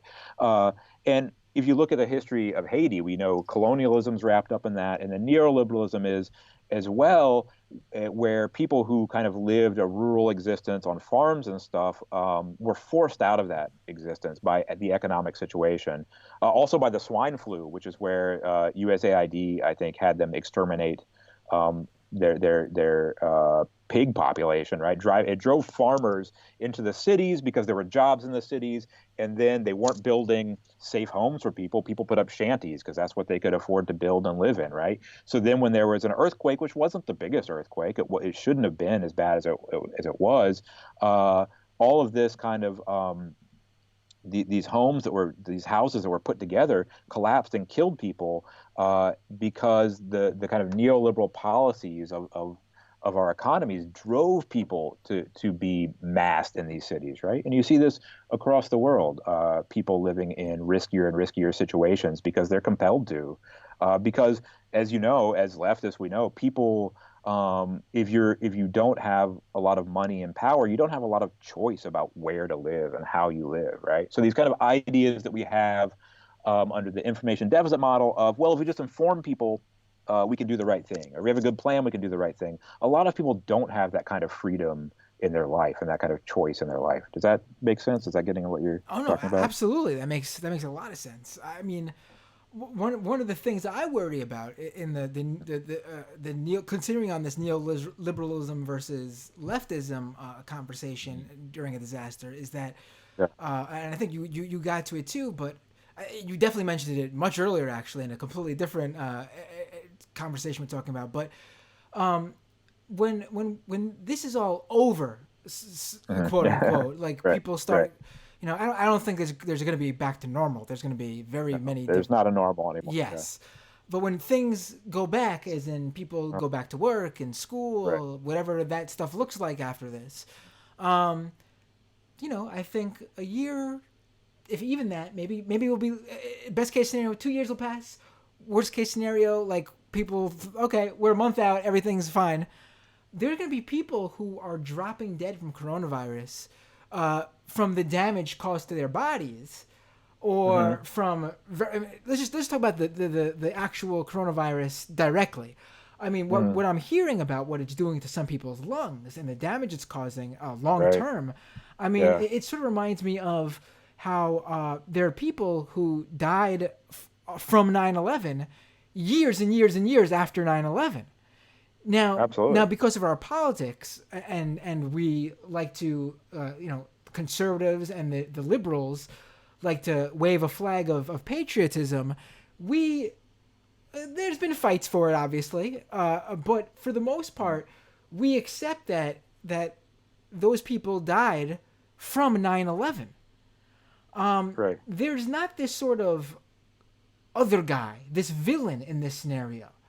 So I think people are just going to be like, oh, this person didn't die of coronavirus. Sort of the same thing of you were mentioning how people felt the effects of Hurricane Katrina way after. I mean, we don't see that same thing with disasters like we do with a terrorist attack.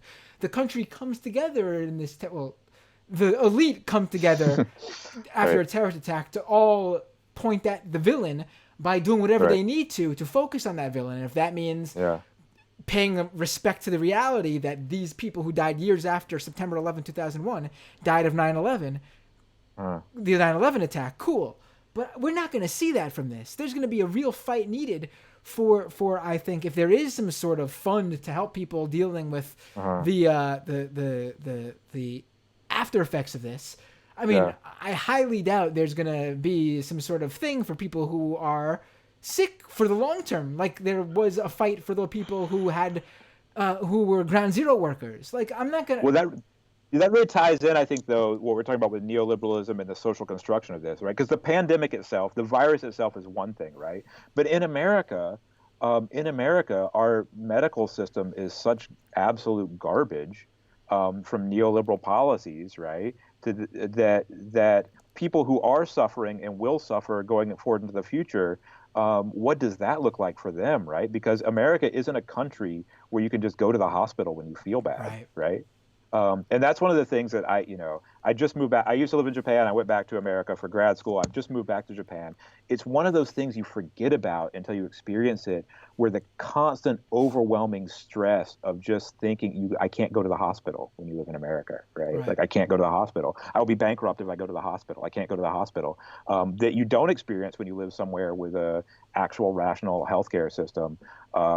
You don't have that daily stress, right? But in America, after this, right, people are going to have medical needs for the rest of their lives. I don't know all the medical science, but I'm hearing that that's probably the case, is that people are going to have medical needs after this for the rest of their lives. Is it frustrating? Is it frustrating when so much of your work like overlaps with medical stuff? And like, it's like, I'm a doctor, but not a medical doctor, but we got to also obviously mention this stuff, It's funny, like like a lot of people, when you find out what doctors' salaries are, I kind of think maybe I should have been that kind of doctor. Listen, I think also medical doctors should team up with disaster researchers. I'm sure they do, but more often, some do. Yeah. Like I've been talking to a lot of medical doctors who are friends over this past month, right? And it's really interesting. Especially the people who work in the ERs are like, we're so fucked.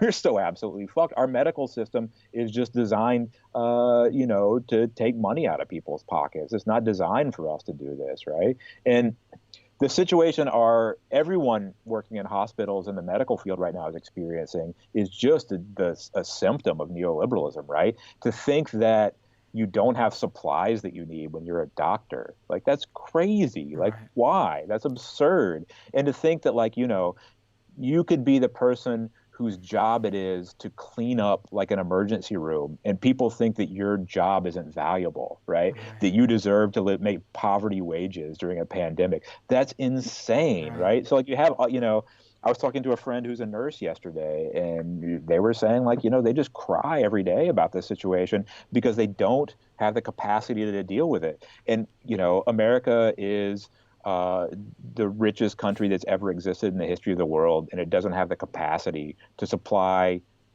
medical care to its own citizens. Like, Right. why is that, Well, I mean, right? And the reason it is, the reason. does. Well, it does. It Right. absolutely does. It absolutely does, right? It does, but it won't do it Right. It because, does, like, but it doesn't. Right. Yes. right, we've set up the system to be that a certain small percentage of people have to make a lot of profit off of medical care, and then, some doctors get reasonably compensated. One thing I found out being friends with doctors is not all doctors get as much compensated as we think, Oh, right? right. Right. Especially ones on the front lines. Right. And then, I feel like you know, I feel like besides the very special cases, like a brain surgeon, someone like that who has a very specific specialty that's very like, a centimeter of difference could mean life or death. It seems like most doctors that are balling are doctors who do things like plastic surgery. Yeah, it's like, obviously there are cases where plastic surgery is a medical necessity. There are people who need to, but I'm talking about, people who want their nose to be slightly different looking, or want a boob job, or things like that. One thing I'm hearing from doctors right now too is that so many doctors working on the front lines of this right now are up to their necks in debt still, in med school debt, right? And like, I have a friend who's a doctor, not giving away who it is, where, whatever, who's having to choose between paying their loan for the month and using their own money to go out and get medical supplies to work in the hospital, right? Because the hospital isn't supplying them. Sounds like a teacher. Yeah, it's exactly. But that's neoliberalism, right? Is that you have to deal with it. That's your problem. The government doesn't exist to do any of this stuff. You have to do that. You have to buy the supplies. We're going to pay you as little as possible. And you're going to be so scared to be jobless that you're going to come in and do it, right? And we're going to keep you in so much debt that you're hooked to that job. You can't quit that job because you won't have insurance if you quit that job, but you're going to be responsible for everything that happens on there. And hey, that's not the government's job. We don't do that. We don't supply doctors with the supplies they need. We don't give pencils to school children, right? Yeah, that's on you. And that is at the heart of neoliberalism. That's what it is. I mean, disasters sure show you who are the essential workers. I mean, absolutely. I mean, no one's really clamoring for the hedge fund manager or the advertising exec or the finance guy right now. Everyone is clamoring for the grocery store clerk, for the delivery driver, for the mailman, for the service food service employee. Everyone from Mr. Rogers' Neighborhood, right? Right. You need him. But I used to, I'm not teaching this semester, but when I teach Intro to Sociology, that's one thing I have to tell the kids, and it's funny to watch them get it, is that like think about in your life, right? If your local hedge fund manager didn't come into work for 2 weeks, and your local garbage man didn't come into work for 2 weeks, which one affects your life, right? Which one really affects your life? Right. You know who it is. It's the garbage man. It's the people who work. But, because of the way our society is set up, those people are always kept expendable. But they're not expendable. Their jobs are critical to the function of our society right now. Right. So the most kind of formative disaster sociologist, Kai Erikson, who wrote a great book called Everything in Its Past. Everyone should read it, even if this isn't your subject. Brilliant book. His kind of argument was that's why you study disasters, is because disasters kind of rips the cover off of society and lets you look at it, right? And see how societies construct themselves. Now I have a question. Did disaster research make you a leftist, or you just happen to be a leftist in disaster research? This is a great question. I've been thinking about that a lot this week, and I think it's a really good question. I think so. I was a punk rocker all through high school, right? My politics were always on the left, but in a really Noam Chomsky kind of way, like America's a bad actor in the world, like wars are ridiculous, things like that. And I was always politically on the left in the way that I think most Democrats are on the left. I believe in equal rights, all that stuff. I think that what made me become a completely unapologetic vocal socialist is working on disasters, because the more you research, the more you look into this, there's just no way that capitalism can do this stuff. It just can't. and it just fails over and over again for the same reasons. And we see people telling us again, talking about the information deficit model, that well, if we just had the right information, if we just had the right plan, if we just had the right people. But it's like that's not it. We can put patches on things doing that, but it's the fundamental system that's producing these things is the problem, right? And there's no corrective for that problem in liberalism. The corrective for that problem is in socialism. And, I imagine there are disaster researchers who disagree with me on that, but there's a lot who agree with me on that. And it's a very good question because working on these things has made me realize that, when we say socialism or barbarism is not a joke, right? It's not a joke. That's reality. That's the choice. Right. And I'm afraid we chose barbarism light or barbarism this time around, right? I mean, don't we always? All right. I mean, I'm using we very broadly there. Right. Yeah. It's really. I did. I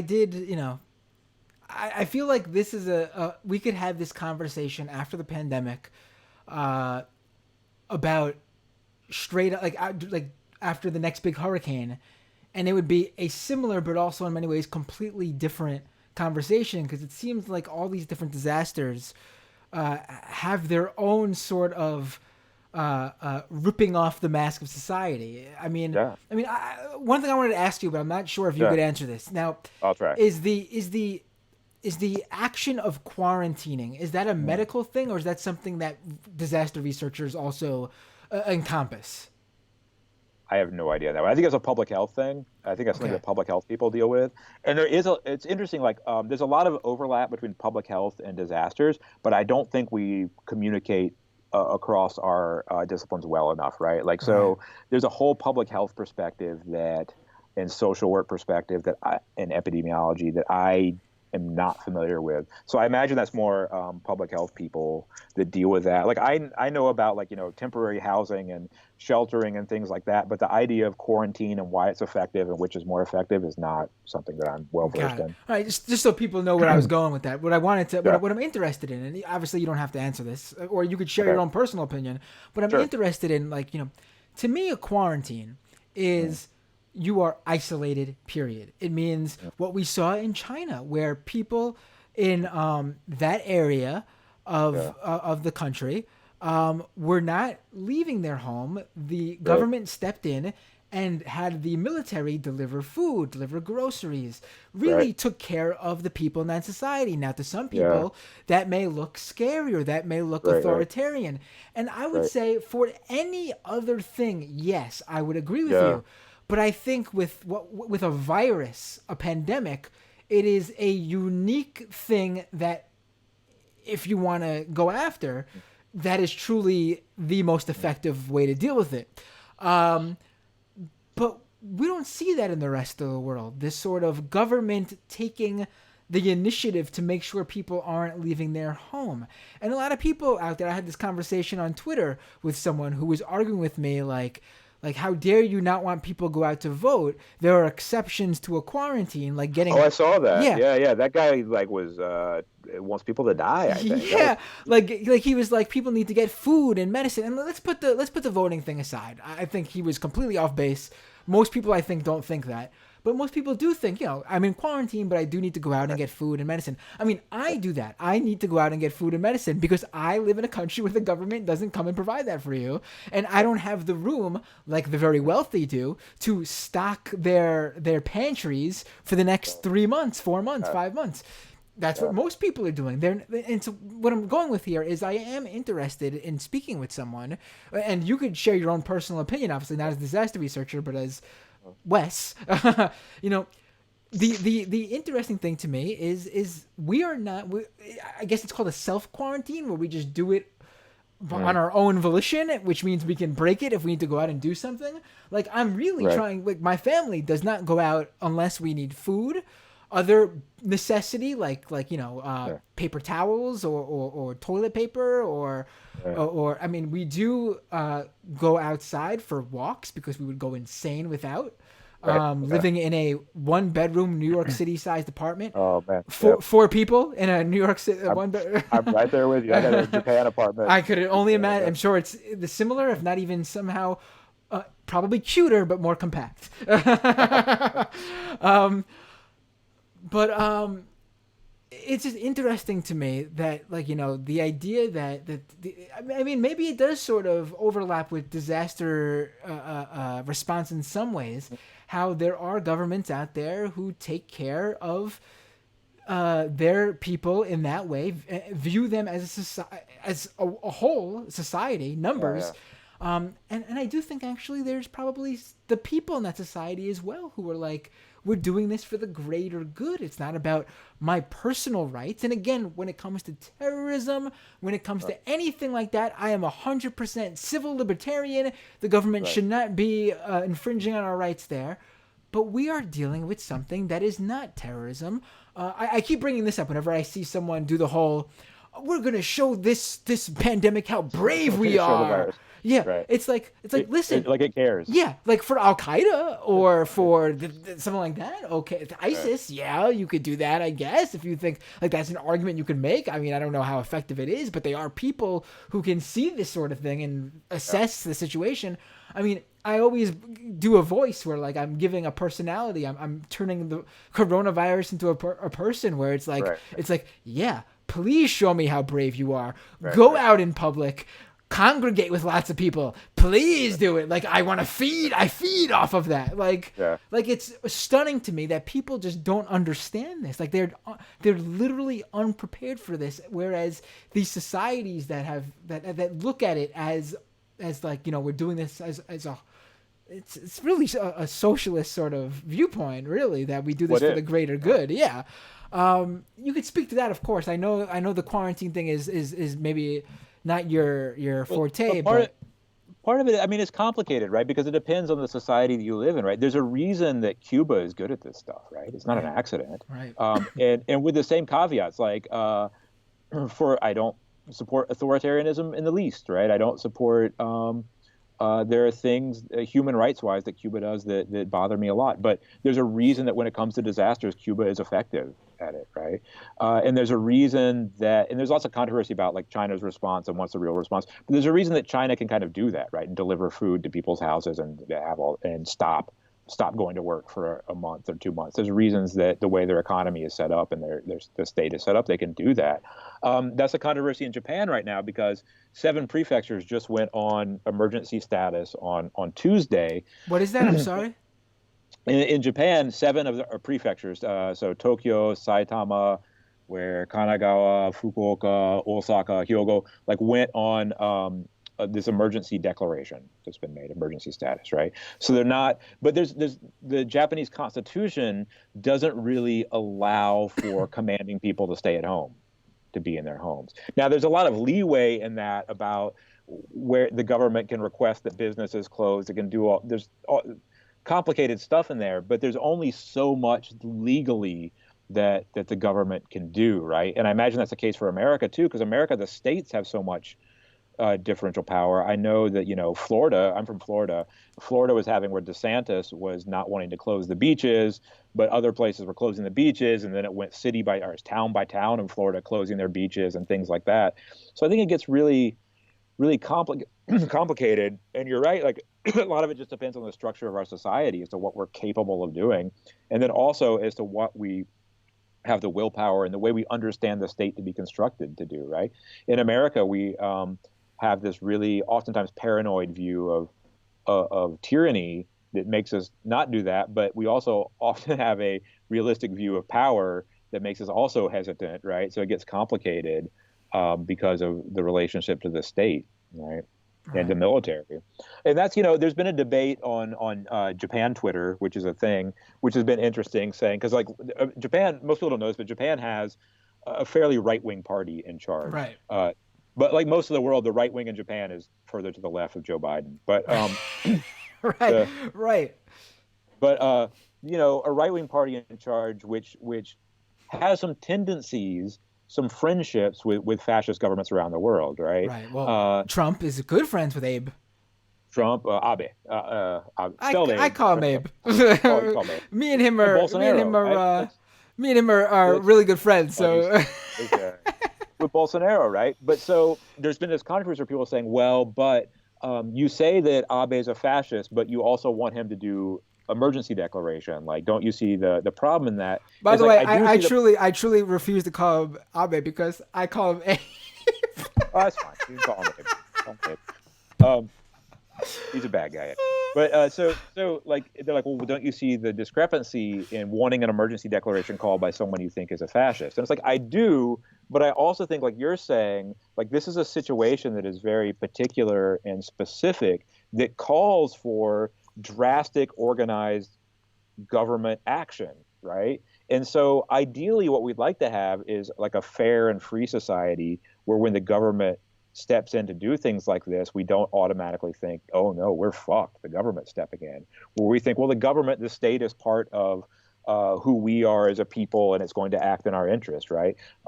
Unfortunately, most of us don't live in country. Well, I don't know if anyone really lives in a country like that, right? So it's about the capability and kind of the ideology and the belief system and your relationship with the state in general, right? Right, right. So okay. I wanted to talk about this. I mean, again, I feel like we could talk about this disaster response and everything. I could honestly go on for. This is so fascinating to me. But Great. I did want to take some time though, because I know you're in Okay. Japan, and maybe I should have mentioned it up top. I guess I thought your title sort of gave away where you were, but maybe not to everybody. Also, Oh. your Twitter handle is West in Japan. It is, and I feel weird. I feel weird about that now. I made that Twitter handle 10 years ago when there were several Wes's that I was trying to specify between, and I was the one that was in Japan. Right. And now I feel like I'm like that, calling some authority on Japan, which I'm not. But I was the West that was in Japan. Well, But anyway, I'm not asking you as an authority on Japanese politics or anything. Well, I'm asking you as someone living in Japan, because yeah. this is something you could know just by living there more than someone who's Okay. getting information here. Now, Yeah. in our conversation, we've spoken about basically how obviously China messed up in the beginning and fucked it up, and are not obviously like many other countries being completely accurate with their numbers and everything.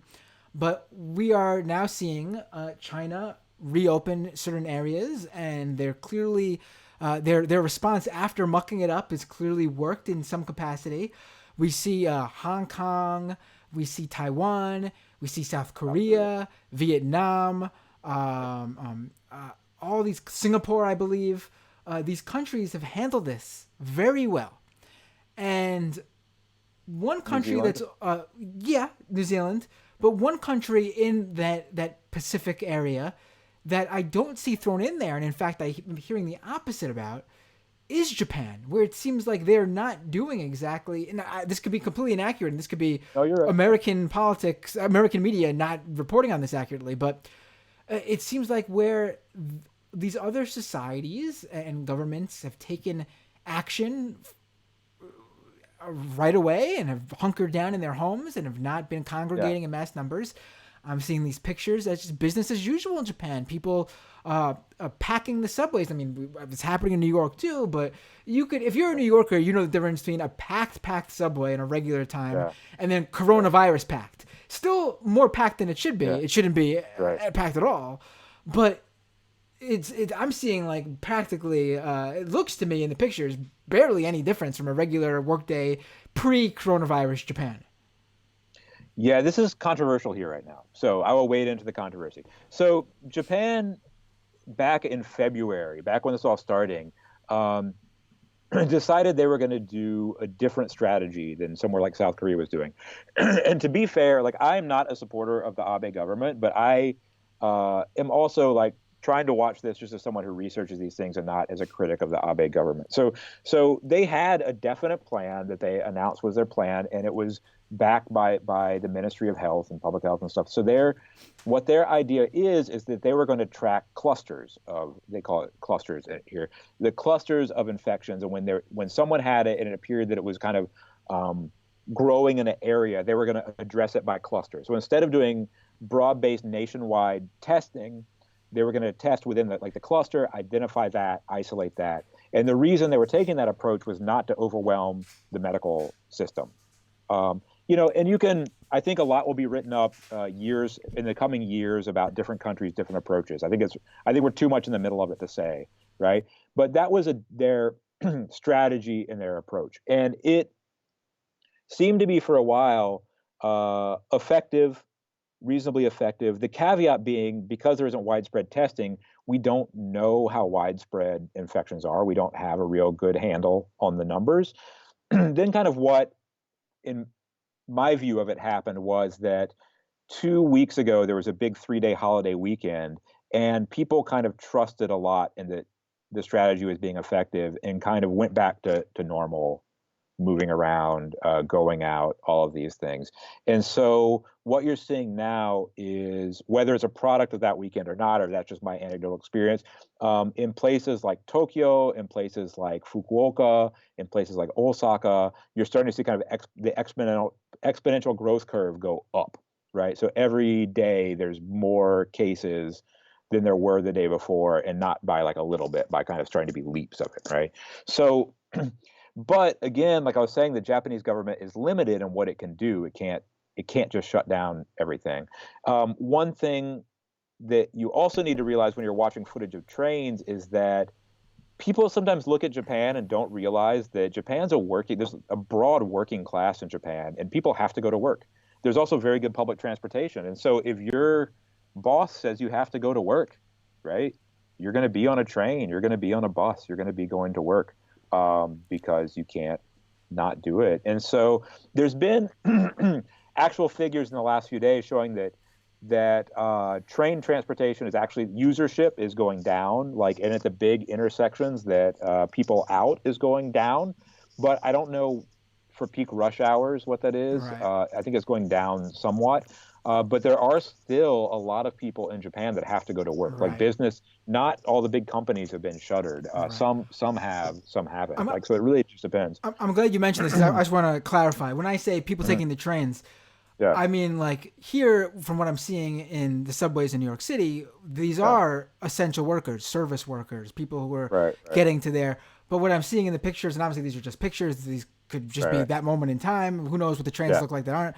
But the pictures I've seen of Japan, it's like full-blown business suit attire. It doesn't look like it's like the blue collar, the blue collar workers going to work a service job or a medical job or something like that. Well, that gets confusing in Japan too, because oftentimes, like, the salarymen, the guys in the suits going to work, are not what we think of as white collar in America, right? They're probably making, the average salary in Japan. It's just that they have to go into an office and wear a suit to do it, right? Japan gets hard to read sometimes that way, right? Because it gets complicated, but there is a broader base middle class of jobs like that than there are in America, right?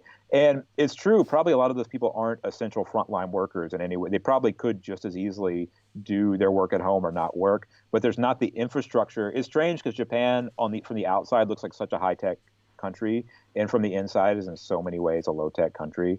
And so it's not set up to have homeschool by computer. It's not set up to telework from home. You mean your kid's teacher isn't in your house via like a robotic? No, not in the least. You don't. It's funny, because like if you live in Japan, the joke I made yesterday, when those computers were doing the graduation robots with like the iPad on them. I saw that. I said they're probably powered. There's probably a fax machine in there, because that's kind of the joke in Japan.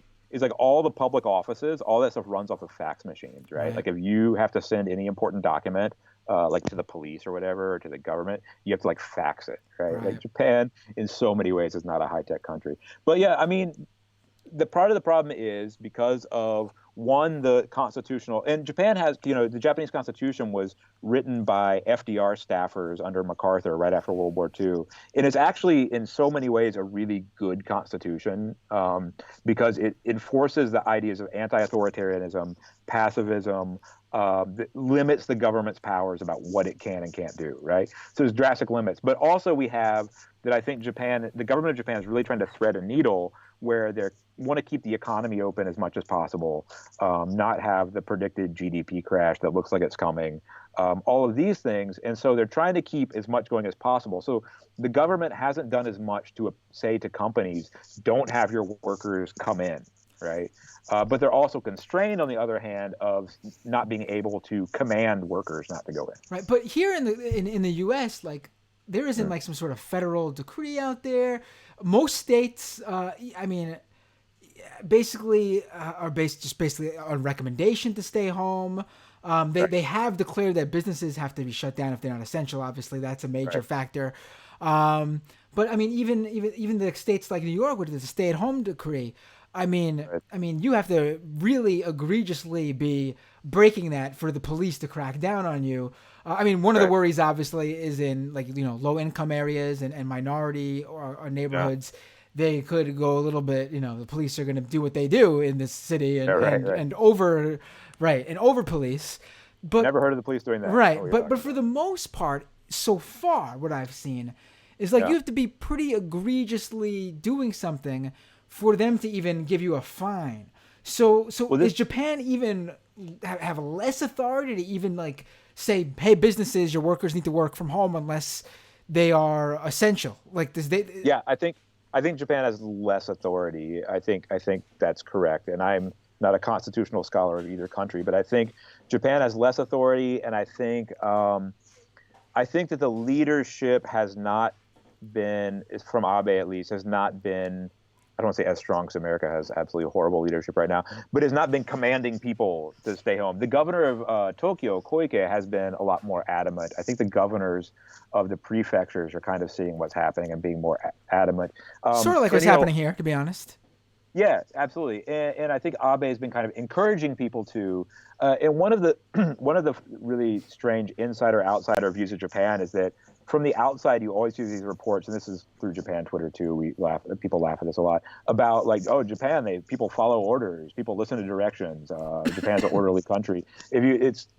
Nothing could be further from the truth, right? Like people in Japan are very, and this is a huge generalization, but are in many ways resistant to authority, right? And tons of reasons for that, but one of the reasons is Japan had authoritarian government that led into World War II, right? And so people are resistant to the idea of the government commanding people to do things, and rightly so. So, but you have, I think that Abe is trying to take like a really in-between position on this. He's trying to like walk this middle line, and I think it's risky, but I think the bet he's making is that they keep the economy running just enough to come out of this with Japan being in a really good position. The risk they take with that is that,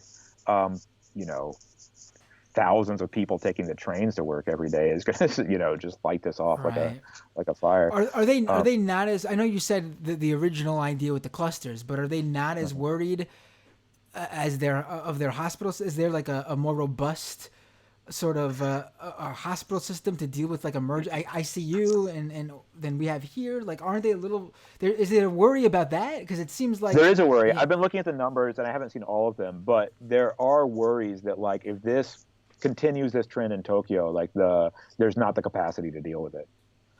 And so the government of Tokyo, I think, has started contracting out with hotels to have symptomatic people who don't need like immediate medical care to be able to stay in hotels, are going to be doing that. But yeah, there's not the capacity. I mean, they will also, like America, hit walls with capacity soon if it continues. Right. Depending on the prefecture, right? Like all of this seems to be really. There are some prefectures which don't see. And again, testing's not happening, so we don't really know. But there are prefectures that seem to be not dealing with this nearly as much as the ones I mentioned. Right. One of the things I'm wondering is how it's going to work here, because I mean, New York is being hit really hard right now. But even from what our experts here say, Cuomo is out there saying how he thinks we're in the peak or about to hit the peak, which means which means like there's a chance that New York could be on the way down by the end of April, early May, and then possibly kids might even. I mean, maybe this is good, like positive thinking, but the schools are technically only closed now until April 29th, which means I mean, obviously they make that date and they've already pushed it back once, and they could keep pushing it back. But I mean, if you were sure that there wasn't a chance, you would already, I think, say, listen, we're closing it till even further down the line. You know what I mean?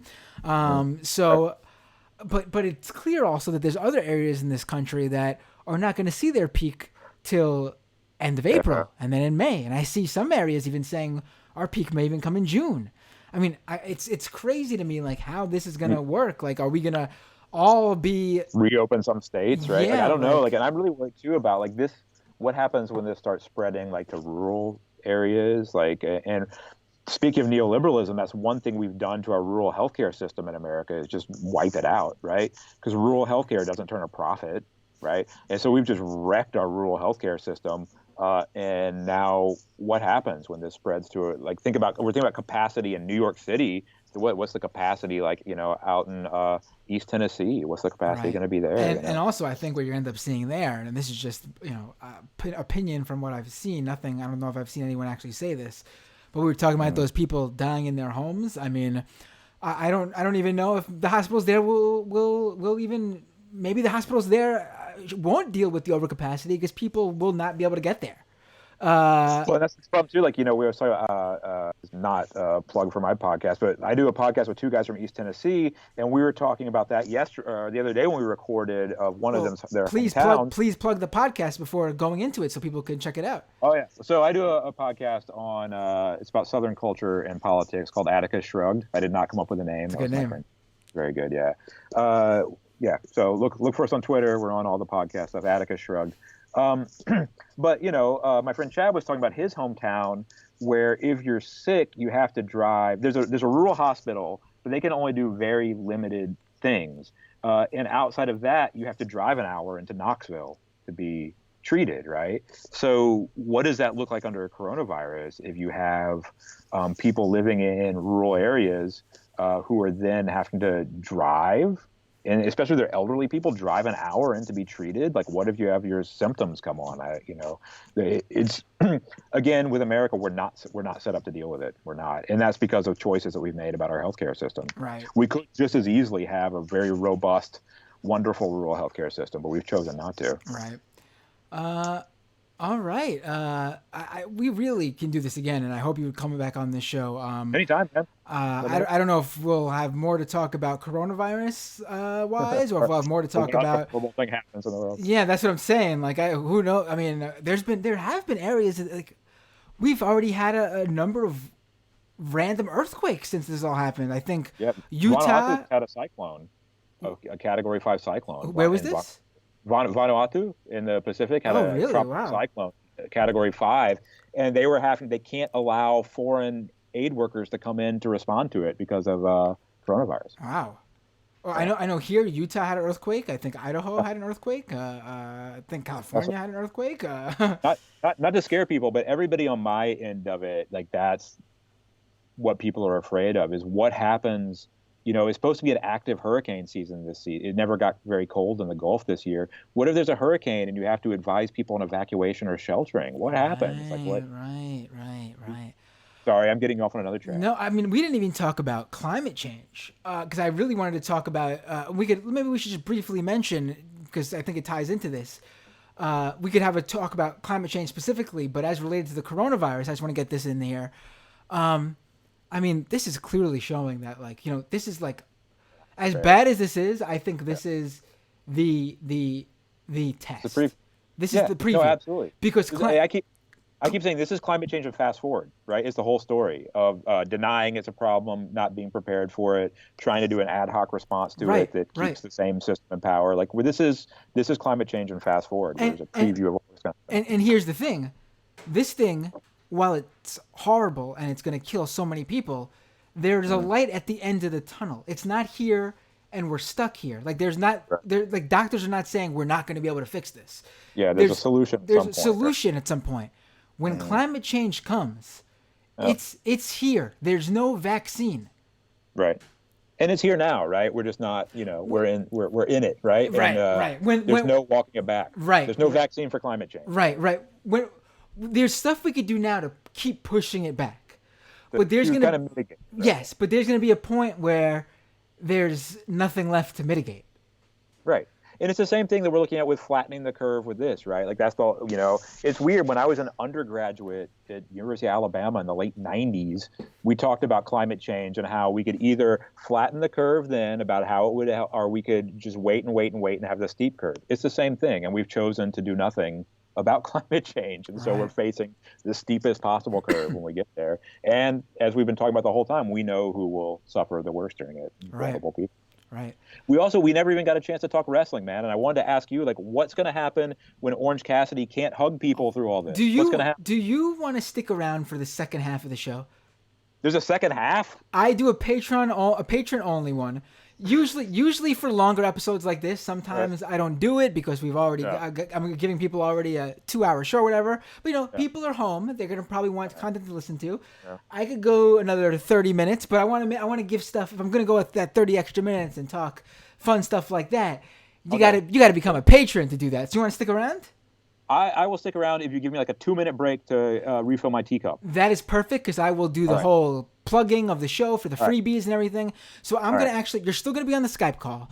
I'm just going to put you on mute, take you off the camera, do that plugging. And then when you're right. back, I see you back All at right. that camera, we'll be back Yeah. on the show. All right. I'll be right back. All right, Thanks, cool. Man. All right, folks. That is the freebie portion of the show. Patreon.com/Matt Binder to support this show. I want to reiterate. There's no we, there's just me on this show. I have lost a few patrons since this all happened. And I completely get it. And if you feel like you are worried, if you lost your job please, I totally get it. Don't feel bad. Just do what you got to do. But if you support this show, you're lucky to have still have a job, and you maybe work from home or whatever it is. Support the show. Patreon.com/Matt Binder. It helps me keep this going. I've been saying this for weeks now, but this has been, in a normal scenario, working from home would be helpful in producing more episodes of the show. Working from home under quarantine, where my family can't go out, my son is home from school, my partner can't take the 10-month-old, for walks to get out of her system. My son can't play with his friends and get that out of his system.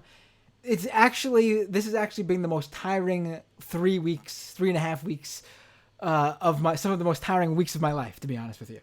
So the extra work I was hoping to do to produce more episodes hasn't come to fruition until now, because I feel like I've finally gotten used to the current routine.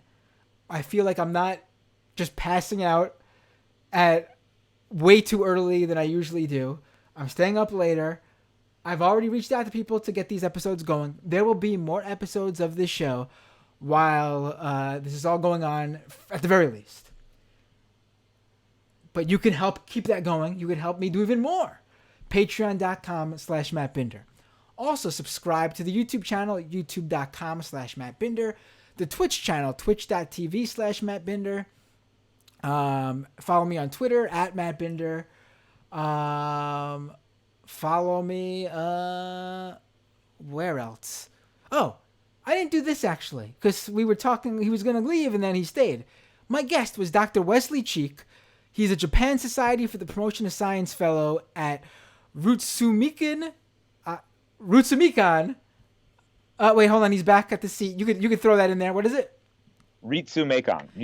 University Institute of Disaster Mitigation of Urban Cultural Heritage. He gave the plug to the podcast. Follow him on Twitter @West in Japan. Folks, subscribe to the iTunes show, Google Play. What else? I'm trying to think. Tell people about the show. If you can't afford to become a patron, no problem. You could help out even more than that $5 a month by telling as many people as you know about the show. And maybe you can't give 5, but 2 people you tell can give 5. And then, you just got me more patrons than you would have if you could have given 5. All right, folks. I'm going to the second half of the show. You could keep watching if you're watching live or if you're a patron subscriber. Otherwise, doomedpod.com, youtube.com/Matt Binder. See you all next time on Doomed.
All right, we are back. Just pulling Wesley back up on the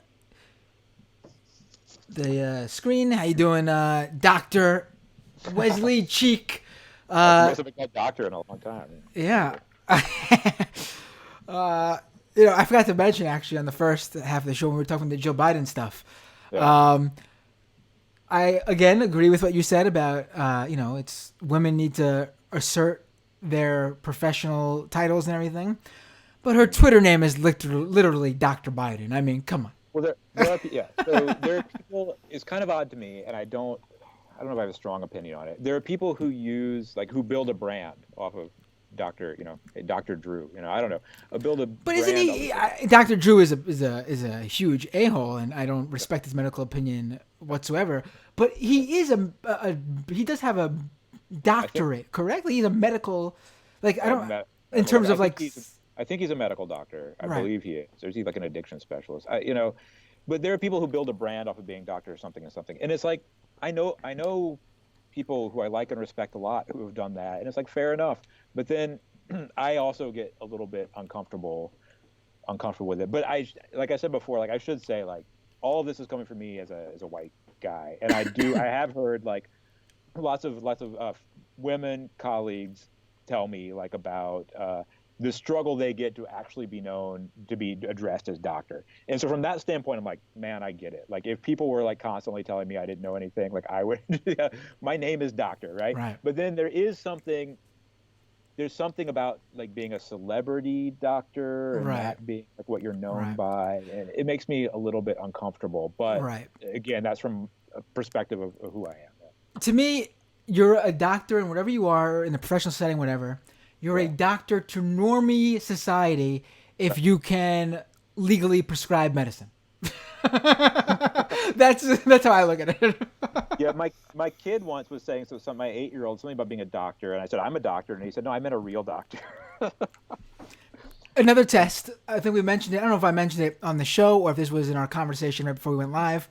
If a airline attendant comes out and says, "Is there a doctor on board this flight?" and you can say, "Yes, I'm a doctor," then you are a doctor in the average setting. If you can't do that, you're only a doctor in a professional setting. My colleague Andy Horowitz, who's a historian of disasters and was on my dissertation committee, he tells a joke about he was on an airplane and that happened, and he started to stand up, and his wife said, like, they don't mean you, and he said, well, maybe they need to know about the Great Depression. It's a good joke. It's a very, it's a very. I'm assuming he's in the boomer age category. I think he's actually my age or younger, but yeah. Oh, well, how old are you? Dude, I just turned 43. It's crazy. You look like you could possibly even be younger than me. It's weird. It's a little weird. I'm not sure what happened, but I like still wear my clothes from high school. I don't. And I say know that what I say that as someone who people think I'm in my 20s still, like early 20s sometimes even. Yeah. Like I think this is my theory. I immediately after college, I got a job in Japan, and I moved here for like 10 years. And I think decades you're out of the country might not count.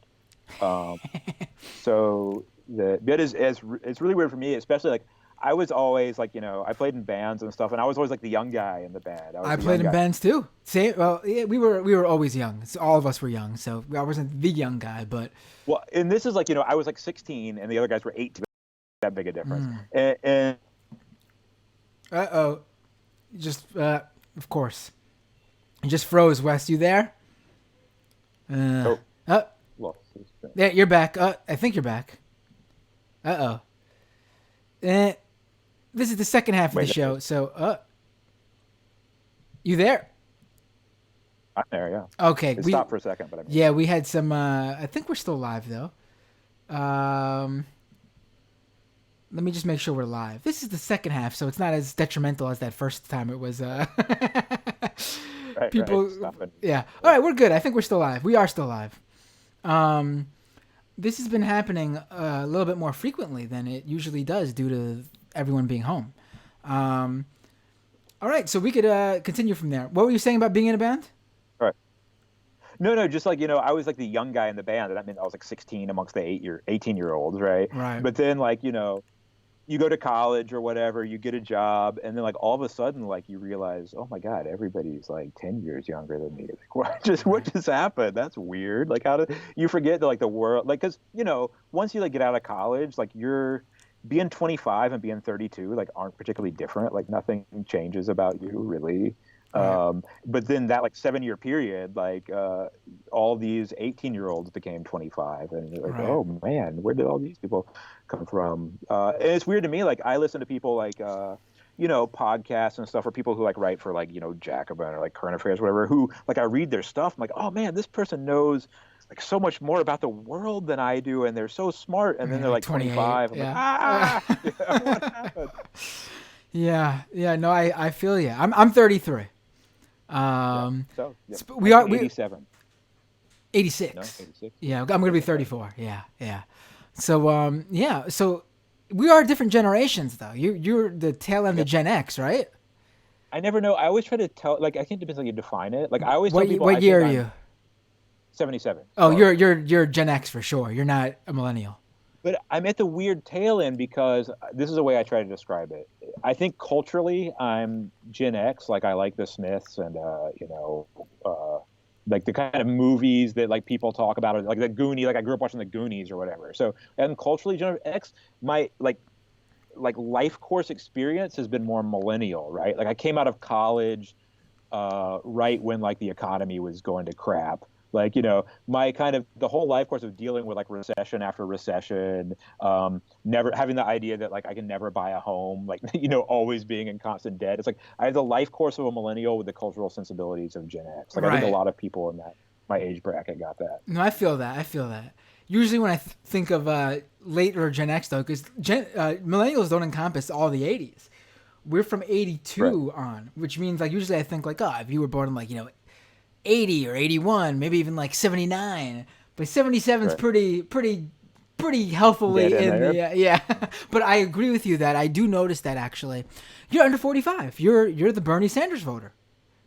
I'm definitely the Bernie Sanders voter. That's It's me. I mean, I know before I hear from the boomers like my dad who are Yeah. going to go, "But I'm a boomer," but you are the exception. The Bernie Sanders voter is 45 and under. Emphatically, it's like not even Yeah. no one is even close to Bernie when it comes to winning those under 45 voters.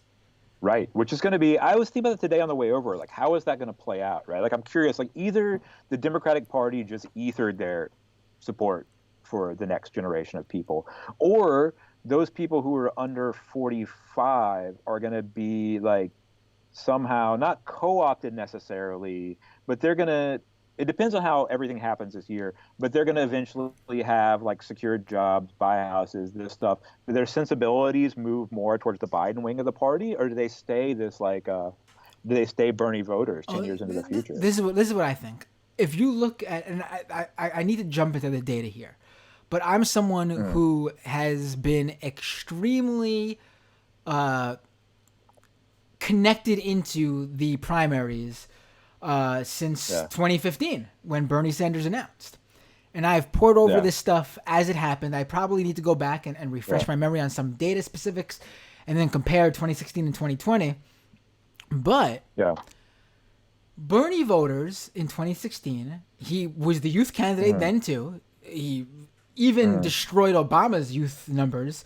Bernie Sanders is right, the most popular youth candidate in modern yeah, American history. I'm even gonna right, I'm even gonna say amazing, you don't even need to. I mean, I know you say modern because that's when we actually have the data from, but I'm gonna say easily right, he's the most in popular history, young person candidate in history. mm, Period. yeah, But I don't think it extended that old. I think it was something like maybe 40 and under or 35 and under or whatever that demographic mm, ends. Like I think there's that demographic that's usually used, which is like 17 to like 25, and then like 24, and then like 25 to 30, and then you get like 31 to 30. You know what I'm talking about? There's those weird yeah, demographic breakdowns. I right, don't recall in 2016 hearing him destroying it with 45 and under. I feel like it was maybe right, 35 and under to 30 and under. yeah, So I think what we saw is the Bernie voter in 2016 got older yeah, and Yeah. And the old adage that assholes like to use is, as you get older, you're less progressive because you don't believe in that shit anymore. Not true now. Yeah. That certainly did not happen. If anything, they Right. became bigger Bernie Sanders supporters. Yeah. And I think it's what we were talking about a minute ago. I think that relates because like if you're like me, and a lot of people that are my age, like the idea of home ownership, like most people just accept like, well, that's not reality anymore, or being able to pay off your student loan doesn't really seem like much reality anymore. And the things that are real are like, as you have kids and stuff, like, well, it's one thing when you're in your 20s and don't have kids, you think I can't go to the hospital, right? But as you have kids and think, oh my God, I can't take my kid to the hospital. I don't know what will happen, right? That will bankrupt me forever. Like, I think, that's putting more and more people over into the Bernie supporter category. Like, and not to insult my parents, but like my parents' generation, like those things are pressing concerns for them, right? Like my parents bought a house or bought a plot of land in the 70s for $10,000 and built their own house on it, right? That's not something that happens anymore. That's Right. realistic anymore. And so I think like those ideas that we kind of term centrism now are part of like the Biden part of it just aren't reality to I, most people my age and under. that's a great point because I always think, when is the correction going to come? Because there's going to be a point. Yeah. For my kids, certainly. I mean, Yeah. my parents are boomers. Yeah. They're not, my dad is, my family, my parents are not that Right. position where they own a nice plot of land or a big house or anything Right. like that. But a lot of boomers do own their homes. They do Yeah. own property. Right. And millennials are not buying a property. Yeah. Generation Z, the generation younger than Yeah. millennials, they're not buying property. Yeah. When is the correction going to come? What is that going to look like? Because there's going to be a point where, Right. boomers age out Yeah. and they are no longer with us. Right. Are only the kids of those very lucky and well-off and Yeah. wealthy boomers going to own all the land and even more rent? We're going to be living under like some sort of feudal society, even more so than we do now, Yeah. where I mean, I think that's a really real possibility. And like, I'm kind of experiencing it lately because my family was very working class. Like, my mom's works at the post office and my dad's a boat captain, and they're both retired now, right? So, and they're divorced. But like, we never had a lot of money. But then at some point in the last decade, my grandmother, who has since passed away, had a piece of land that became valuable, and she sold it.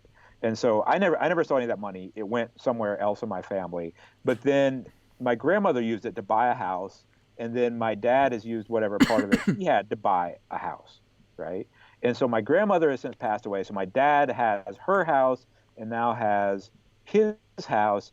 And I'm thinking, like, I don't know what my future is for retirement, or, I don't have anything set up for that. And it's like, is that what I'm going to turn into? Is like the guy who inherits and rents out like these houses in Northwest Florida? Like, and I think, like, for, like you're saying, for a lot of us, like, that's a lot of people's only chance to own a home is going to be inheriting something. Right. And then is there going to be a new class of people who had the privilege to inherit property, who like, this strange like landowner class? I don't know.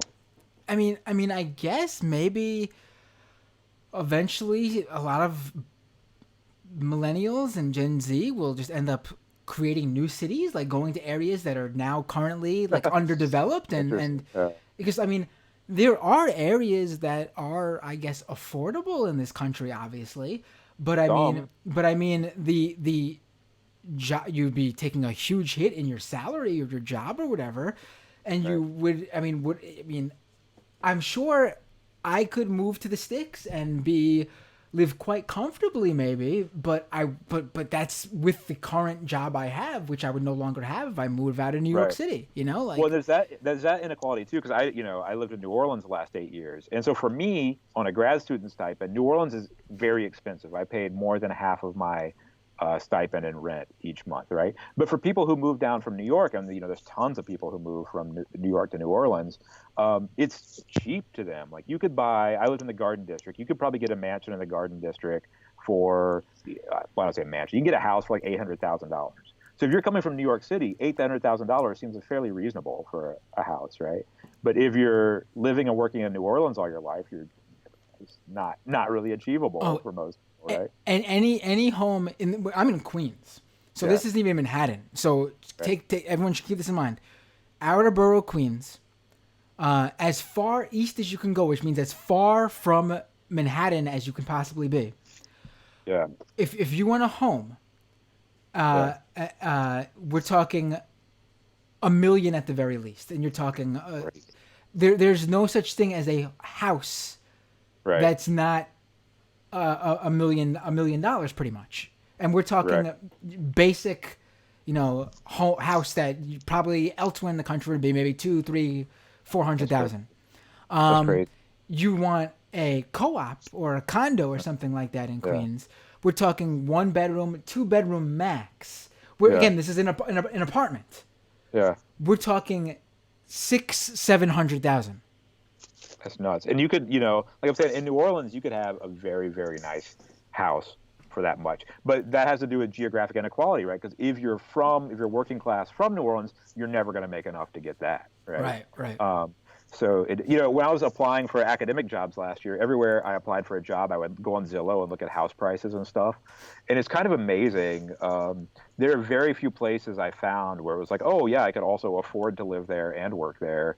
And they're all usually in the Southeast, like Chattanooga or Knoxville or somewhere like that. Richmond were places where it's like, oh, I could do that. But anything in California, anything in New York, I was applying for jobs in New York, and it's like, no way.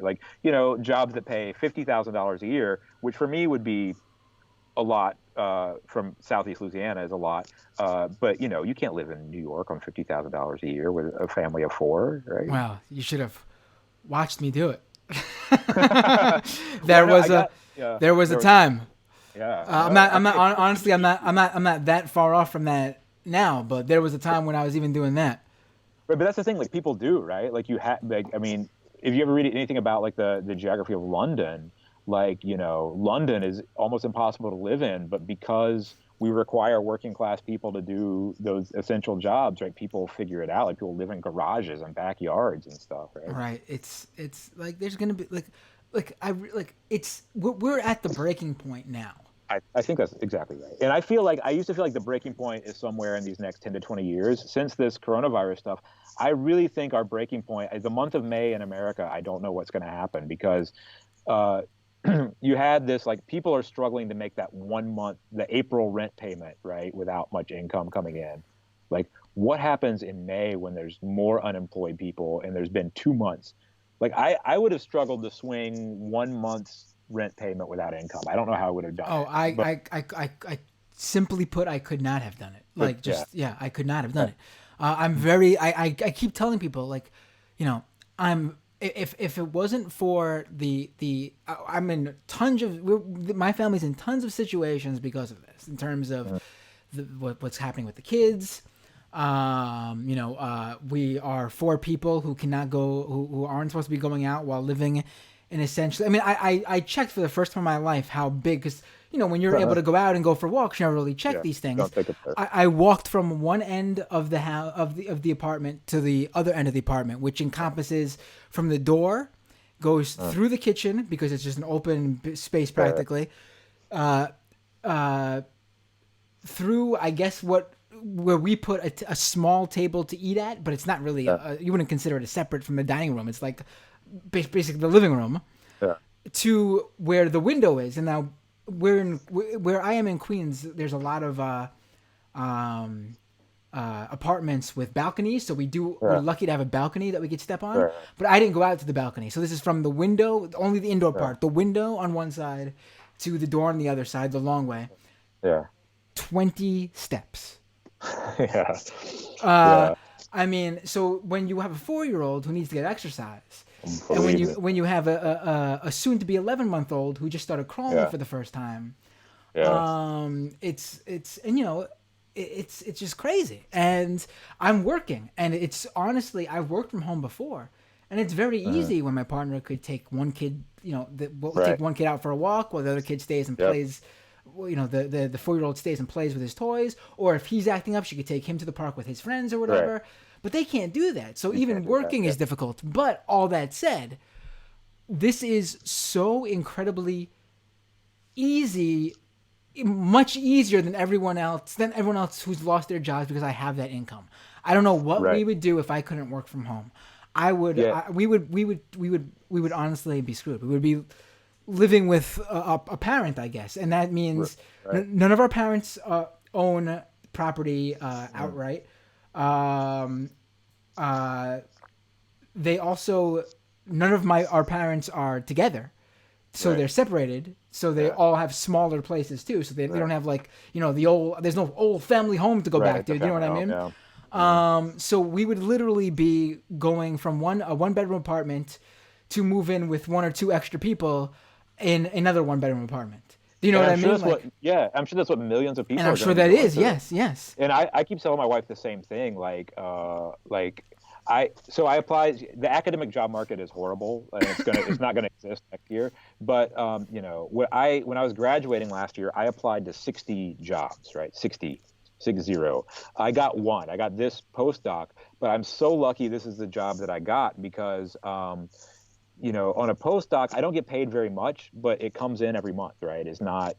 I'm not a wage laborer like I used to be, right? And my job is not dependent on a business staying open. It's just the funds are there. And so to be in a position right now where I have, even if it's low, a steady monthly income and somewhere to live is so much luckier than a lot of people, and so much luckier than I would have been every other year of my life, right? We really lucked out. I was thinking about, I used to be a junior high school teacher in Japan, right?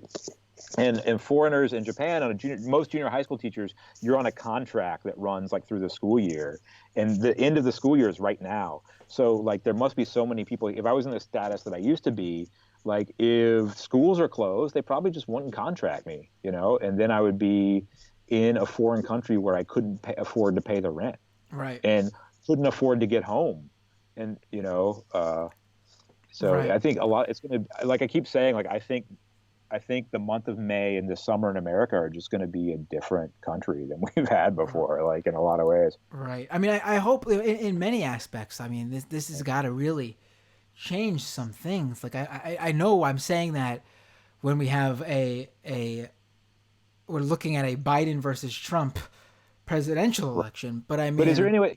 So, a real question: is there any way that Biden's position possibly could not be Medicare for all now? I know. He's been saying it. No, he's been saying no. During this pandemic, he's been saying no. Right. I know he's saying no, but going through the elections in November, right? If we have an election, but do you think we make it through this summer where a Democratic nominee, people are going to experience what it's like to not have insurance, right? People are going to be experiencing that, and what it's like to be sick and not be able to go to the doctor. Is that a tenable position for the Democratic Party anymore to not support Medicare for all? Something is going to, and I don't want this to get me in trouble, so I'm not going to say I want this to happen. Something would have to happen to Joe Biden for him to no longer be the nominee. For that to happen, that's my honest opinion. I'm not going to say that's something I'm hoping for or want, but that's the only thing I see happening. And even then, I mean, what are we gonna? The obvious thing if something like that happens, would be for the person with the second most delegates, right? And that would be Bernie, obviously. There's no way they'll let that happen. But that wouldn't. They would. But see, this is what would be the problem for them, though. It is hard to argue, even if you hate Joe Biden, that as the guy with the most delegates and leftists care about every vote counting, whether we like it or not, doesn't mean we're going to vote for him. Maybe we will, maybe we won't. But he is going to be the Democratic nominee. You take that out of the equation. Joe Biden is no longer number one because he no longer can run. And you do not give Bernie the nomination unless Bernie can't run for some reason either. You are literally going to whatever leftists are saying is going to happen to the Democratic Party with the Joe Biden nomination. Someone replacing Joe Biden who isn't Bernie Sanders would be. You want to talk about a disaster that's not natural? Man. It would be the literal, not like we're seeing the death of a party here somewhere down the line. You would see the Democratic Party collapse. It would be done. And I don't think that's the most outrageous scenario, right? Like, not to even be conspiratorial, like Joe Biden doesn't seem to be the healthiest guy right now, and it doesn't seem like they want him. I don't know. It's a weird vibe coming off of that Listen, campaign, and I'm not being conspiratorial. I don't want anything bad to happen. Yeah. I agree with you. Something is off there. I'm not going to speculate. I don't think you need to speculate about the actual whatever situation it is to mention that something is wrong there. Yes. Yeah. I mean, let's put it this way. My grandma was completely 96-year-old, completely mentally there and everything. But sometimes she would bring something up again that we just talked about. You know, was it just old age? And, you know, that's how old people are sometimes? Or was there something more there that if she lived to be 100, we would have seen more of? I don't know. But you don't need to speculate about a medical condition to just say she was getting older and something was going on. Yeah. And Joe Biden, definitely, and I mean, Joe Biden and Bernie Sanders are close to the same age. And you could just compare the mental capacity there. There's a whole different situation there. You look at an old video of Bernie, he's definitely a little bit sharper, obviously, because that's just everyone is when they're younger. Yeah. But he's still mentally there now. Yeah. He's the same. And like and to compliment Joe Biden, like you watch his old debates like with Paul Ryan and stuff, like where he's good, he's sharp, he's quick on his feet, and he's just, he's in there in the debate. Like even if you don't like what he's saying, he's like, he knows he's cutting the other guy off, he's hitting his lines, he's hitting his marks. I don't feel that lately. You don't even need to look at a debate. I mean, I think at the Bernie debate, I just think he got really lucky, had a good night. Because he hasn't had a night that good. I don't think I've seen him ever be that good in recent. He just hit it. He just got lucky. I mean, you just look at a one-on-one interview with him, not a debate, not somewhere where he's being challenged. He can't even form complete sentences sometimes. And it's not the stutter. That's been the most... Honestly, the most disrespectful thing ever, because, and I've seen Sam Cedar say this, which I'm great. I'm so happy he said this, because I think he's someone on the left who everyone knows is not someone who partakes in this sort of stuff unless there's something real there. Right. I have followed, and this is what Sam said too, I have followed Joe Biden for decades now. Yeah. And if you didn't know his earlier career, it was his childhood story or whatever, you don't know about the fucking stutter. Give me a break. Never heard it brought up until this year. I mean, he had debates on television. And you've never heard anyone bring up the fucking... I'm going to say this over and over again. The fucking idea that the stutter is making him do this is outrageous. The dude had a stutter, overcame it. Good for him. That's really commendable. It is a slap in the face to anyone still struggling with that sort of thing to say that what he's experiencing now is a stutter. Right. And it's, if you remember when he was selected as Obama's VP nominee, like the rap on him was like, Biden's really good on his feet. He's a real quick thinker. He'll go in there in these debates and just wreck people. No one brought up then he will do that despite this stuttering problem that he has. Right. We never heard it mentioned then in that context. And you hear it now. And again, like, I'm not speculating medically at all on the guy. I have no idea. Like, I just know that as a candidate, the Biden that I've seen in the past, and he's been part of public life my entire life, is not the one you see now. Is not the Biden that I saw then. I mean, I'm only 33, and I've already seen, like, oh man, I forgot something that I probably wouldn't have forgotten of just 5 years ago. Like, I feel like there was a time when I was like, oh, I just hit 30 years old. I don't feel any different than I was in my 20s. And then all of a sudden, 32 or 33 comes around. I'm like, holy shit, now I feel it. Something's definitely... I think that's having a kid. Once you have a kid, like, your brain... There you go. You have no spare second to think about anything. I think it was the second kid, because even with the first kid, I was still on a little bit still... Welcome to Dad Chat with Wes and Matt. See, I think with the first kid, we had the first kid when we were both 28, which obviously not young overwhelmingly, but for most American people, actually, I think that's in the young. If you have a kid in your 20s, I feel like in America today, you were young. Yeah. And that means 20 to 29 even, like, because most people are having their kids in their like mid 30s, I feel like nowadays. So we had our first kid at 28, and I was still like, oh, I'm the young dad. This feels good. I'm fine. Then the second kid comes around, I'm like, oh my God, I'm having like heart palpitations. I'm feeling, I have anxiety. It's the second kid. I feel so old. The second kid is exhausting. The second kid is just exhausting. My friend who has 3 kids explained it to me this. Like, when you have the first kid, you're doing zone coverage. It's like football, right? You're doing zone coverage. Then you have the second kid, you got to start playing man to man. and it's exhausting. And then Well, he's in the third kid. You're doing some weird scheme that you can't. Yeah. Actually, with the first kid, it's like, oh, make sure he's watching. What is that too big for him to eat? Right. Is it literally today? We were just like, hey, someone give the 10-month-old that slice of pizza. Yeah, I used to have our first kid. Like, I would go in at night, and like we were in New Orleans, so we only had like one room. We were all in the same room, but I would check to make sure he's breathing, like when he's sleeping, right? Like, is he still okay? He's still functional? Like my 2-year or my 3-year-old's got like this cough right now, and it's like, he'll sleep. He'll go to sleep, whatever. We'll see him in the morning. Like, my friend that I do here's something you learn though, because even if you went to the pediatrician with that first kid, you learn very quickly that when little kids have something like a cough or whatever, the doctors are going to be like, listen, unless you're coming in with like 103 fever, we ain't doing shit for you. So why even bring the kid in? Like, you know what I mean? Like, so I think you also learn that. That's part of it.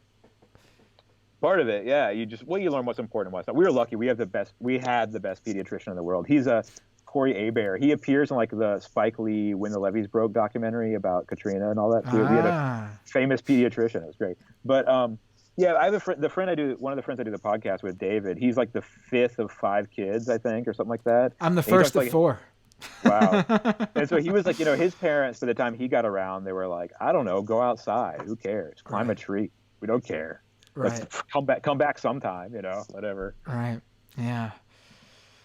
Man, it's all right. Let me get to some of the. I got some super chats here, and there's one that's going to segue into what we wanted to talk about. So let's do that.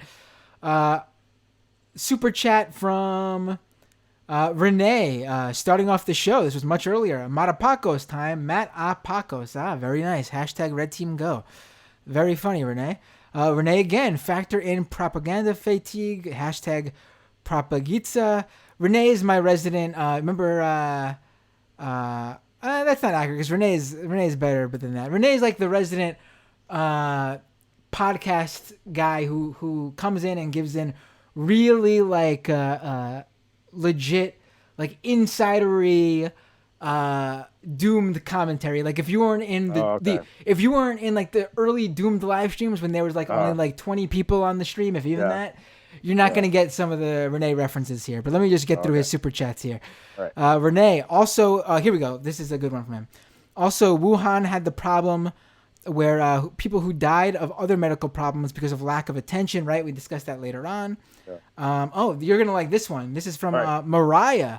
Super chat from Mariah. A really nice super chat from Mariah. Big one. Thank you, Mariah.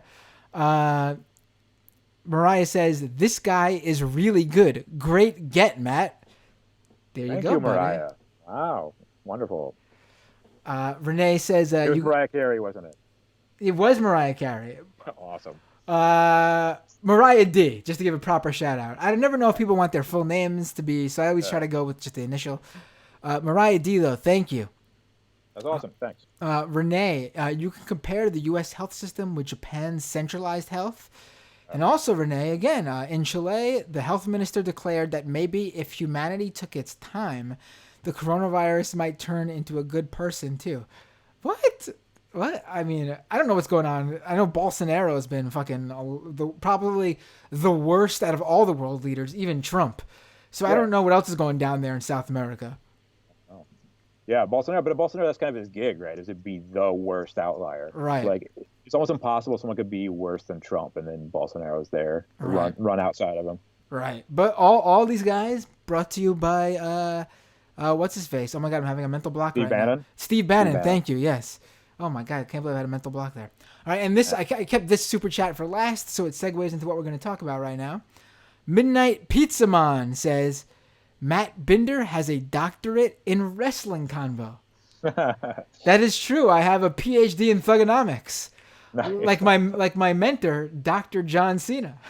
I missed out on all those years of wrestling. I missed the John Cena era completely. Like, I have this huge gap of where I don't know wrestling. So I got into wrestling very early because my dad, he put it on TV one day. I distinctly remember seeing Ultimate Warrior on TV. I saw the Rockers when they were starting to break up. They were starting to like have that, Shawn Michaels and Marty Jannetty. This is around me being 3 years old, I believe. Okay. So this is late 80s, which obviously even tracks with the wrestlers I remember seeing on TV down in that time period. And then around early 90s, during the era of WWE where everyone had a Scott second... Hall. everyone had a second job when there was, race car drivers and dumpster Duke the Dumpster Droese, who was a garbage man. Everyone basically admitting that wrestling couldn't be a full-time job because they all had second jobs. There was Isaac Yankem, DDS, the wrestling dentist. That's when I sort of fell out of I fell out of it. I don't know why. I just fell out of it. And then WCW started rising up as legit competitors.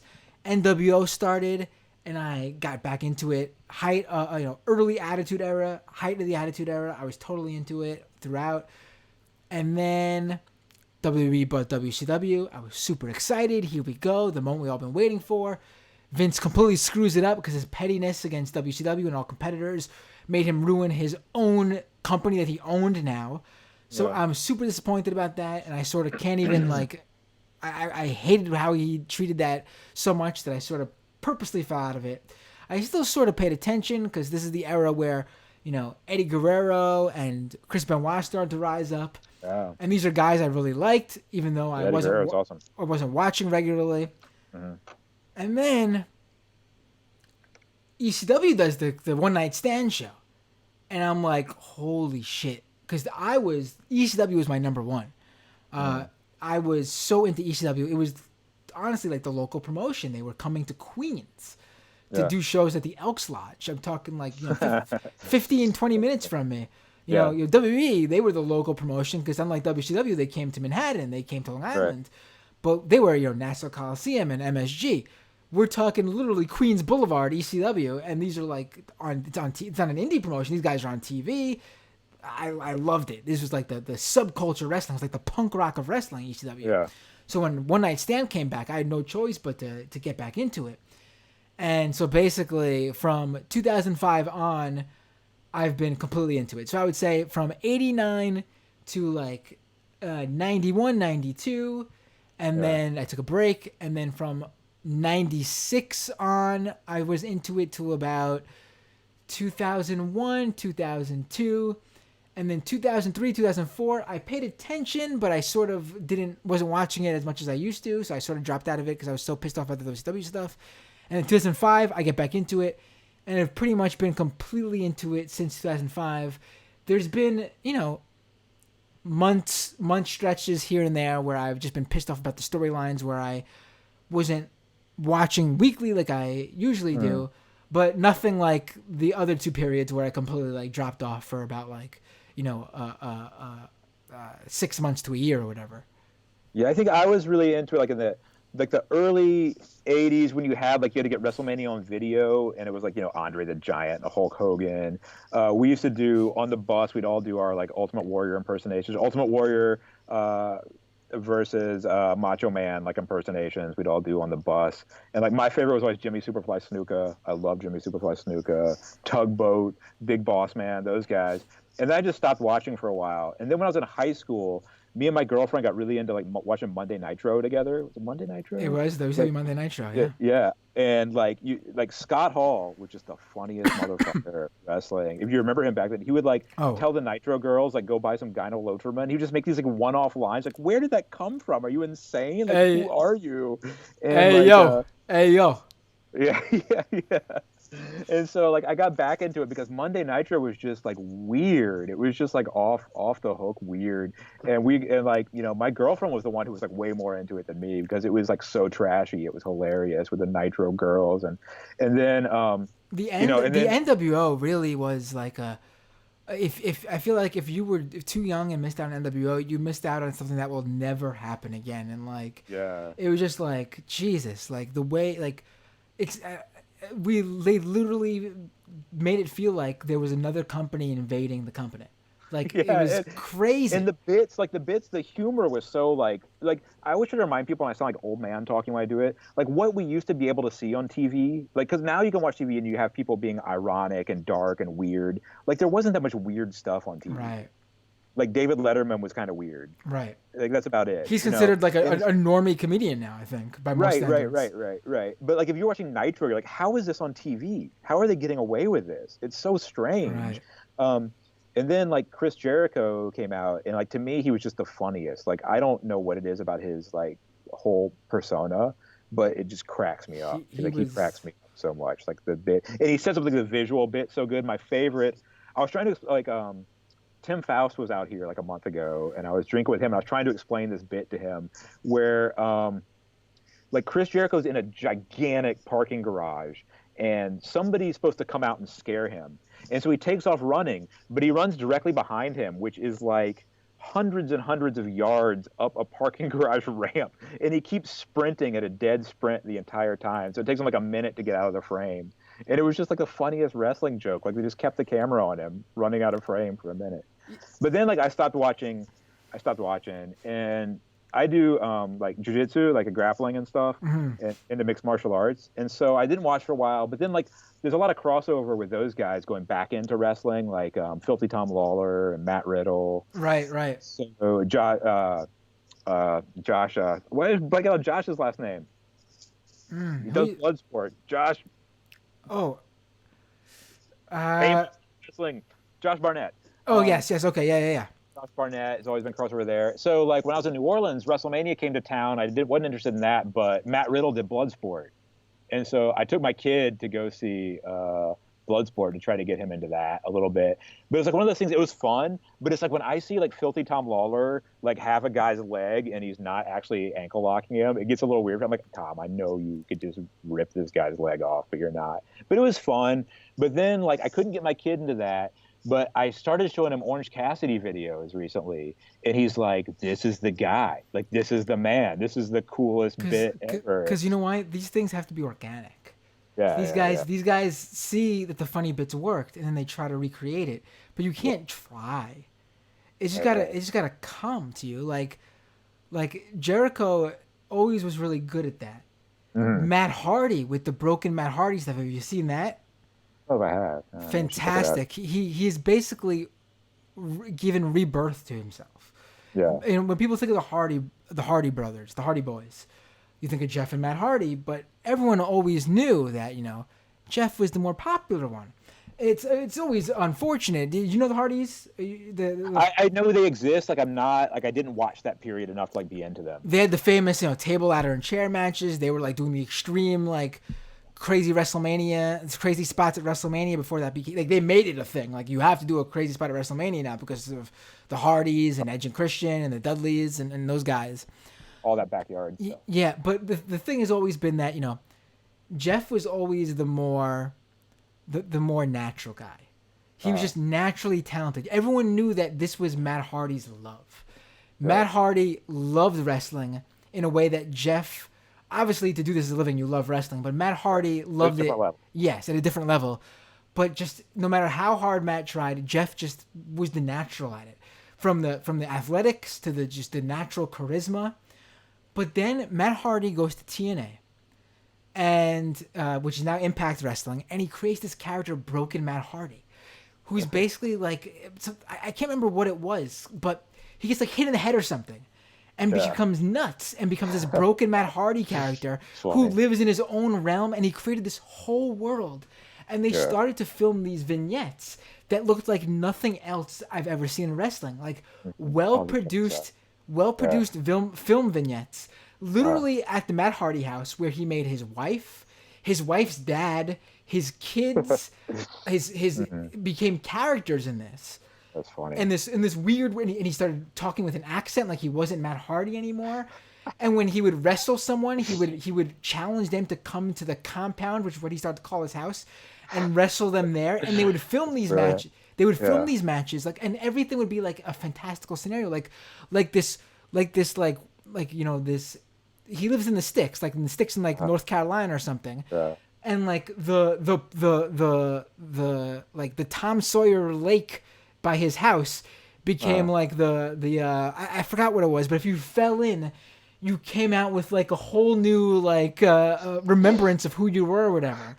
And it's just like there's all these crazy scenarios. He had like a drone he would send out to spy on people, and like it became a huge hit. He became this huge character, and WWE brought him back as this character.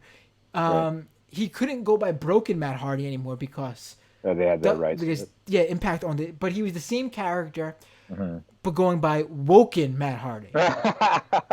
But Vince didn't get it. Yeah. So everything Well, they of course did, not. everything they did there was forced because he didn't understand the character. And Matt Hardy ended up leaving again from WWE in like when his contract was up, like a year or two down the line. So like it was just like, you know, if you force something like that, it's just not gonna work. Well, I think that's kind of there's a ceiling on Orange Cassidy with that too, right? Because it really works as he's doing it now. But if he went to like, you know, the big productions, like, does that character work anymore? Like, I don't know Well, if it does. AEW is pretty big. I mean, it's pretty AEW's big, but like, would Vince like understand it? Like, right. You know, He would, and if he did, he would probably make it so over the top that he would kill it. top, right? Yeah. And the whole joke works because it's not over the top. It's just silly, right? So And it works. the interesting thing is they haven't even shown its full potential in AEW yet. We've seen it on the indies. I don't know if you've seen his indie matches Yeah. where he's shown the character has range, where if the match goes on long enough, he actually starts to break out of that character and shows like this is how like, and he becomes like the ultimate underdog. Right. It's a great bit. I mean, it's a brilliant bit. Like, to be like someone who is very capable of wrestling and has no interest in it. It's a hilarious bit to do. Right. And like to you know, like with the whole kicking thing and just laying around. And with the announcers are great because it's like, well, is he going to? Does he care today? Will he fight today? And so it builds interest in it just by that. By is he going to do anything? Like, as opposed to it's just really cool. I love the suicide dives with his hands in his pocket. For people who are listening who don't know, well, first of all, if you listen to the show, you know there's gonna be a wrestling talk. So if you're not a wrestling fan, you might find this interesting still. So you might learn something new. And if you are a wrestling fan, if you haven't watched AEW yet, Orange Cassidy is basically this character where this guy is so chill and laid back that he's just like literally like just lazy. And he wears mirrored aviator sunglasses. He wears a jean jacket and a shirt with a picture of himself on it, and like tight white blue jeans with his hands in his pockets. And he wrestles with his hands in his pockets. His hands in his pockets. And he's figured out, like, my kid's favorite trick he does is keeping his sunglasses on with his hands in his pockets. Right. Flipping them back on and stuff. And so my kid came out the other day. My kid was wearing like tight jeans the other day, and he came out with sunglasses in his hands in his pockets and was like walking around the house. But see, there's so much you could do with that character, and it's organic, it's natural. I mean, there's just so much they could do with it, and that's the funniest stuff, to be honest. Yeah, man, wrestling could be great, and wrestling could be horrible. And when it's horrible, it's not like fuck wrestling. It's like, for me at least, it's like, this is so depressing because I love wrestling so much. Well, let me ask you, you're the right guy for me to ask about this, and this is a really interesting thing that's happened to me. So like when I'm from Northwest Florida, the most notorious trashiest area in the world. Florida's ball sack. So that's where I'm from. And so I was a punk rocker. When we watched wrestling, it was like kind of ironic that we were watching it. And it was kind of like also because it was a commentary on ourselves and the people we were around and things like that. And then I went away from wrestling for a while. And now I see all these people who were like on the kind of rising left-wing DSA socialist front who are like also really into wrestling. And right. I'm really curious about like what happened there. I mean, it's cool to me. Like, it's great. Like, what is that? I think there's a few things. I think there's the whole showmanship thing. Like this isn't like socialist DSA leftist only. This has always been like, you know, basically like activism on the left, whether you're like, you consider yourself progressive or anything to the left of someone who considers themselves a liberal, like anti-war activists. There's always been that aspect of like, you know, theatrical stuff, like the very serious anti-war activism during the Bush administration. There are people with the puppets and dancers doing ballet stuff, and so you kind of appreciate effective theatrics, right? Yes, and I think wrestling is an ode to that in many ways because there's nothing like wrestling anymore. Wrestling is the last of that carny era, like there is like. To the fact that there are circuses anymore. I mean, even Ringling Brothers doesn't exist anymore. Like, circuses are small things now. There's no real like circus circuit anymore. Like the Orpheum circuit thing, that doesn't exist anymore. There's no more like freak shows and things like that. Yeah, like I know, like you know, Jim Rose. There's Coney Island has it, but that's like, what Coney Island's known for. Like, there used to be a literal freak show circuit. Little freak show, yeah. Yeah, like where people would make a living working the freak show circuit across the country. That doesn't exist anymore. There was like all those sorts of traveling shows that just don't exist anymore. I mean, I guess the only thing that exists, but that was never part of the Carney circuit, is like, bands, like live music. That's the only real, like, regular. Yeah, I was wondering that too, because I was thinking, like, when I was like really heavy in the punk rock scene, like there was a lot of that kind of performance too, of projecting yourself and your beliefs and getting on stage and being able to say things powerfully to people. And I see that kind of connection to wrestling, right? Yeah. I see that appeal. Like when you see someone who's able to do that, to get on in the wrestling ring and kind of command the audience and this is my persona and here it is. I see a big plus over there. There is no doubt a lot of overlap with like a number of these like subcultures. Mm-hmm. I mean, leftism is in many ways a subculture. I mean, it's a political in its nature, but I mean, left-wing politics, punk rock, hardcore. I think it's. I mean, I always looked at hardcore as a subgenre of punk rock, but I feel like it is deserving in its own right to be mentioned separately. Especially in New York, where you are, where it was like a subgenre. There was a whole different hardcore scene in the punk rock. Right, always connected to punk rock, but it definitely was its own thing. Yes. Right. Pro wrestling, I always look at it that way. Indie filmmaking, specifically when it comes to horror, the horror genre, I've always felt had an affinity within all those things, actually: pro wrestling, punk rock, and left wing politics. Right. I feel like it's just like those sort of like the outcast sort of typically outcast sort of subcultures always found each other. Yeah. I'm sure there are even more. I mean, even if you look at like art in many ways, like, fine artists usually found their way in those subcultures too. Sure. I mean, Patti Smith. I mean, I know she's in that music world, but I've never really considered her your typical musician. She was much more like a spoken word, like poetry type artist in terms of like who just happened to do music with it. You know what I mean? Like, what else? I guess even like going by that art thing, like, and fine art, like even like arts and crafts type things, like, people who sew and knit. I mean, punk rock was always about creating those getting a cheap leather jacket and sewing the patches on yourself and all that shit. Sure. Like, the whole anything that's DIY. Yeah, sure. I mean, I guess that's really really the other way. One thing I'm experiencing now is really weird, where a lot of the people I was the same age with and went through the whole DIY punk scene with, most of them have stayed at least Democrat to far left, but there's been a few really prominent people who've become very, very, very right wing. Like I have the guy, and I liked him a lot, who owned the All Ages place, and he was just a little bit older than me. He owned the All Ages place in town where everybody played, as like a Tea Party activist now. Yeah, right? it's like, I see with the crossover, because punk rock always had a weird subtext too, where it was very entrepreneurial, right?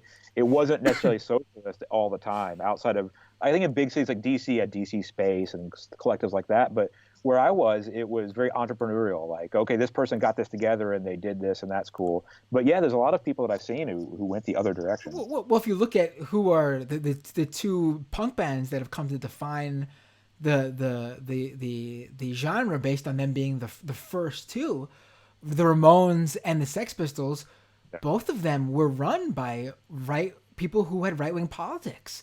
I mean, sadly, I don't know how much of his politics Joey and Dee Dee espoused, but Johnny was the business guy of the Ramones. He's the one who... Well, he was the Republican, but, Dee Dee was not, because Dee Dee wrote Bonzo Goes to Bitburg, which is a amazing left-wing song and apparently very controversial within the band. Like, they wouldn't let him call it Bonzo Goes to Bitburg. He had to name it My Brain is Hanging Upside Down, right? Right, like but if you look into who owns all the shit, Johnny was the one who took care of that shit.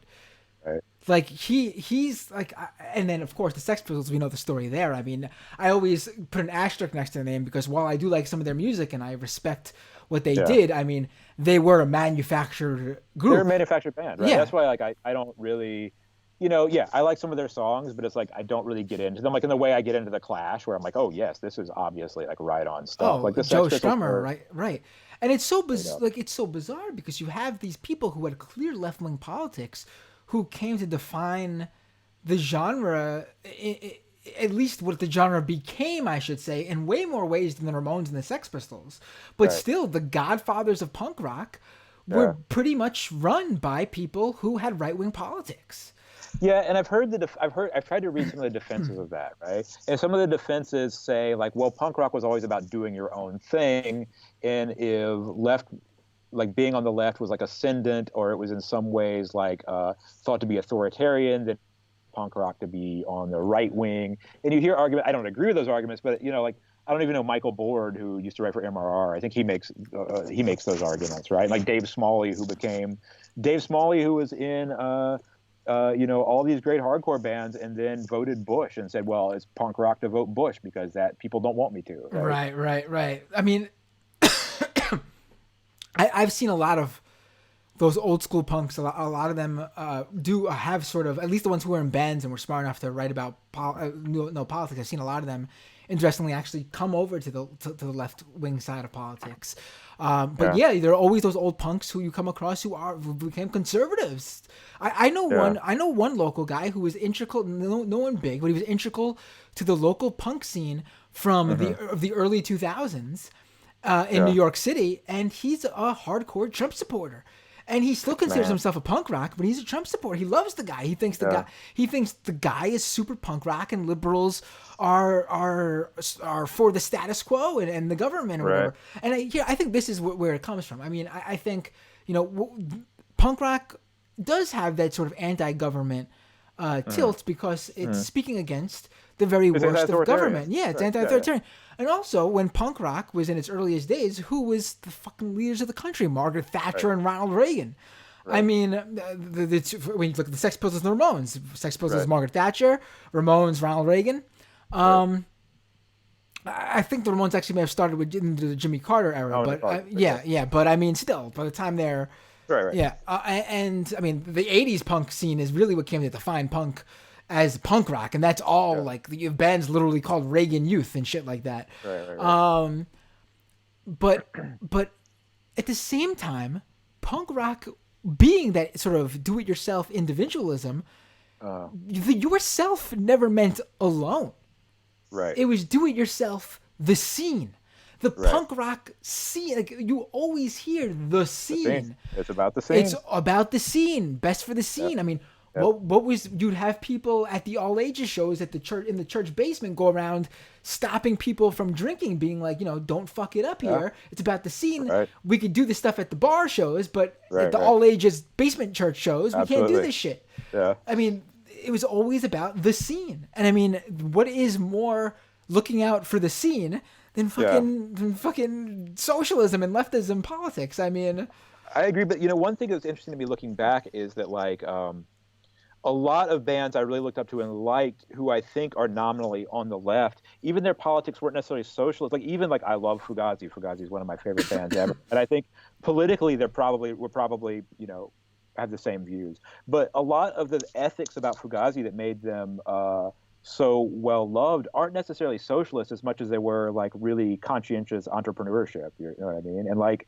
I remember back when Jawbreaker was still touring. That's one thing people always complimented Jawbreaker on, was that they had their shit together and they were never going to get ripped off and they were going to get paid and they had like good business sense and stuff. And so like part of the DIY scene was like this idea of having a good entrepreneurial sense, which I don't know.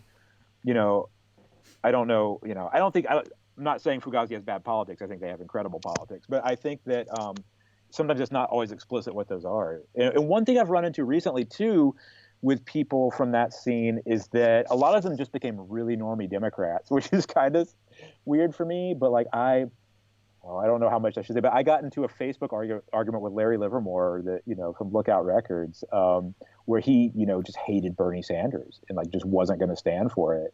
And it was like, oh my God, but you're like Mr. Punk Rock. And he was so on him. He's like, how can you like go in for this stuff? Don't you know what's at stake? Like it's racist to not support Joe Biden. And I'm like, did you see the shit between the what's her face from Bikini Kill? Kathleen Hanna? Yeah, and the drummer of Bikini Kill. Was it about like the drummer Bikini Kill? Drummer Bikini Kill was a huge Bernie supporter. Yeah. Hannah was a huge Hillary supporter, if you could believe it or not. I can believe it. I mean, I do guess believe it, right, but in some but ways it's but disappointing. But I understand. but they someone it wasn't an official video, but it was someone connected to the campaign put out a video using a Bikini Using Kill Bikini song, Kill song, and probably be Rebel Girl. All of the like upper class white feminists love Rebel Girl, but they don't like the other songs. They don't look up like it. I can't tell you how many anti-Bernie older Gen X and Boomer women have their like Twitter handle say something about Riot Girl or some shit like that, and I'm like, Yeah. are you fucking kidding me? Did you pay attention to the lyrics of the songs you were into? Like, are you out of your mind? But what I was saying about Was it Toby Vale that was having? oh no, Toby Vale. I'm just saying, just No, the drummer for Bikini Kill, Toby Vale. Is that it might have been, yeah. Okay. But because she also has rights to the music, she threw a copyright strike on YouTube to take it down because she was like, I didn't say you could use this. Right. Interesting. But I mean, it's weird. I've gone through a full range of spectrum on Bikini Kill. When I was in high school and they first came out, Did you see the Le Tigre Hillary song? I think I did. I probably just skipped over it. It is the most enraged. And listen, like, and I like what you too. So. It's really bad too. It's not even like, oh, it's a good song, but too bad it's about Hillary. It's like garbage. It's like shit. It's like so bad. But continue. No. I just remember, like, I went through a full spectrum on Bikini Kill, which is when I was in high school and I was a 16-year-old guy, and they came out. And, we lived in a really rural place where you would get beaten up for being a punk rocker where I grew up. Like, not in the abstract. Like, that's something that happened. Like, rednecks would pull up out in front of shows and, like, fight people. Like, that's real shit that happened. And Bikini Kill would be like, this is the way I heard it as a 16-year-old boy. It was like, we're here from Evergreen, Washington, or we're here from Evergreen University to tell you why you're wrong. And it was like, fucking, you're not dealing with what we're dealing with. You know what I mean? Just being a punk rocker here is hard enough, right? Like, but then, like, I got older and I listened to the actual criticism, and it's like, oh no, Bikini Kill were right about a lot of shit, about a lot of sexism that existed in the punk rock scene. And I wasn't seeing it because I was a 16-year-old boy, right? I was hearing it as being about me and, and like to the degree now that like in my sociology classes, I show the Punk Singer documentary because I love it. I love listening to them. I love Kathleen Hanna, all this stuff. But I also, the criticism is always going to be like from a class position. Kathleen Hanna's a very wealthy, well-known person, right? And her politics is right on as I think she is, and she's one of my favorite singers ever. I love her voice, I love her performance, I love the lyrics. Like we're probably not gonna see eye to eye on like class politics, right? That applies to she's married to a Beastie Boy, and I love the Beastie Boys, but I probably don't have the same class politics as they do either. Well, what's his face had pretty left wing politics actually. It's possible. I mean, it's possible to be smart enough. Yeah, to be smart enough to step out of your own privilege. And I mean, a perfect example is someone like, I don't know, Mark Ruffalo. I mean, he's not a singer, but he's a perfect example of an actor who gets it. I mean, obviously he could do more, like all these rich celebrities could do. But I mean, he clearly advocates for the right things. I'm not going to complain about Mark Ruffalo, that's for sure. We're lucky to have someone in that position to advocate for left-wing politics. I mean, John Cusack's another guy who seems to get it. I mean, but from my experience, most punks, even notable punks like, Laura Jane Grace from Against Me, a Bernie supporter. I mean, like these people are clearly Bernie supporters. And I mean, she is I think, all-time favorite singer. I think she's fantastic. I mean, there's bands I like probably a little bit more than Against Me. I'm a huge fan of The Unseen. Big fan of The Virus. I was always into like that like street punk scene a lot more than a lot of stuff. Also, I was big into like melodic hardcore punk. For example, who? Like who was someone I really liked that was in that scene? Strike Anywhere. Strike Anywhere, yeah, I knew those guys from Richmond. Right. Earlier Rise Against. I mean, they're still okay, but earlier Rise Against was fantastic. They're an example actually of a band that really broke big from that scene. And actually, well, I don't think they're as good as they were. I do think they've kept playing the same type of music, which is always good to see. Yeah, like I was trying to think, like I try to think now, like what bands like had like real politics that I still agree with. And were you a Born Against fan? Uh, I never got too into them. Love I Born was Against. always really into political punk rock. Like when even Right. in like high school, when all my friends were Mhm. listening to like Blink-182 and Sum 41, Ooh, or, sorry. or even like the more legit, like into the more legit stuff. Yeah. Like they were still pop punk, like, and I know nothing against this band. I love them. Yeah. You know, the Descendants, stuff like that. Yeah. But still, you know, I was always into, like, I remember I got into Less Than Jake, not a political band, but I got into Less No, Than from Jake. Florida. Yeah. Yeah, I I got think I Less played a Than. show with them. Oh, that'd have been a dream come true for me. But Less Than Jake, I was always a huge fan of theirs. I got into them. They were probably the band that actually got me into punk rock. If you want to know how like in depth I fell into this, like, and this is late '90s when they weren't as big as they were yet. I I mean, have their first 7 inch before they were playing ska.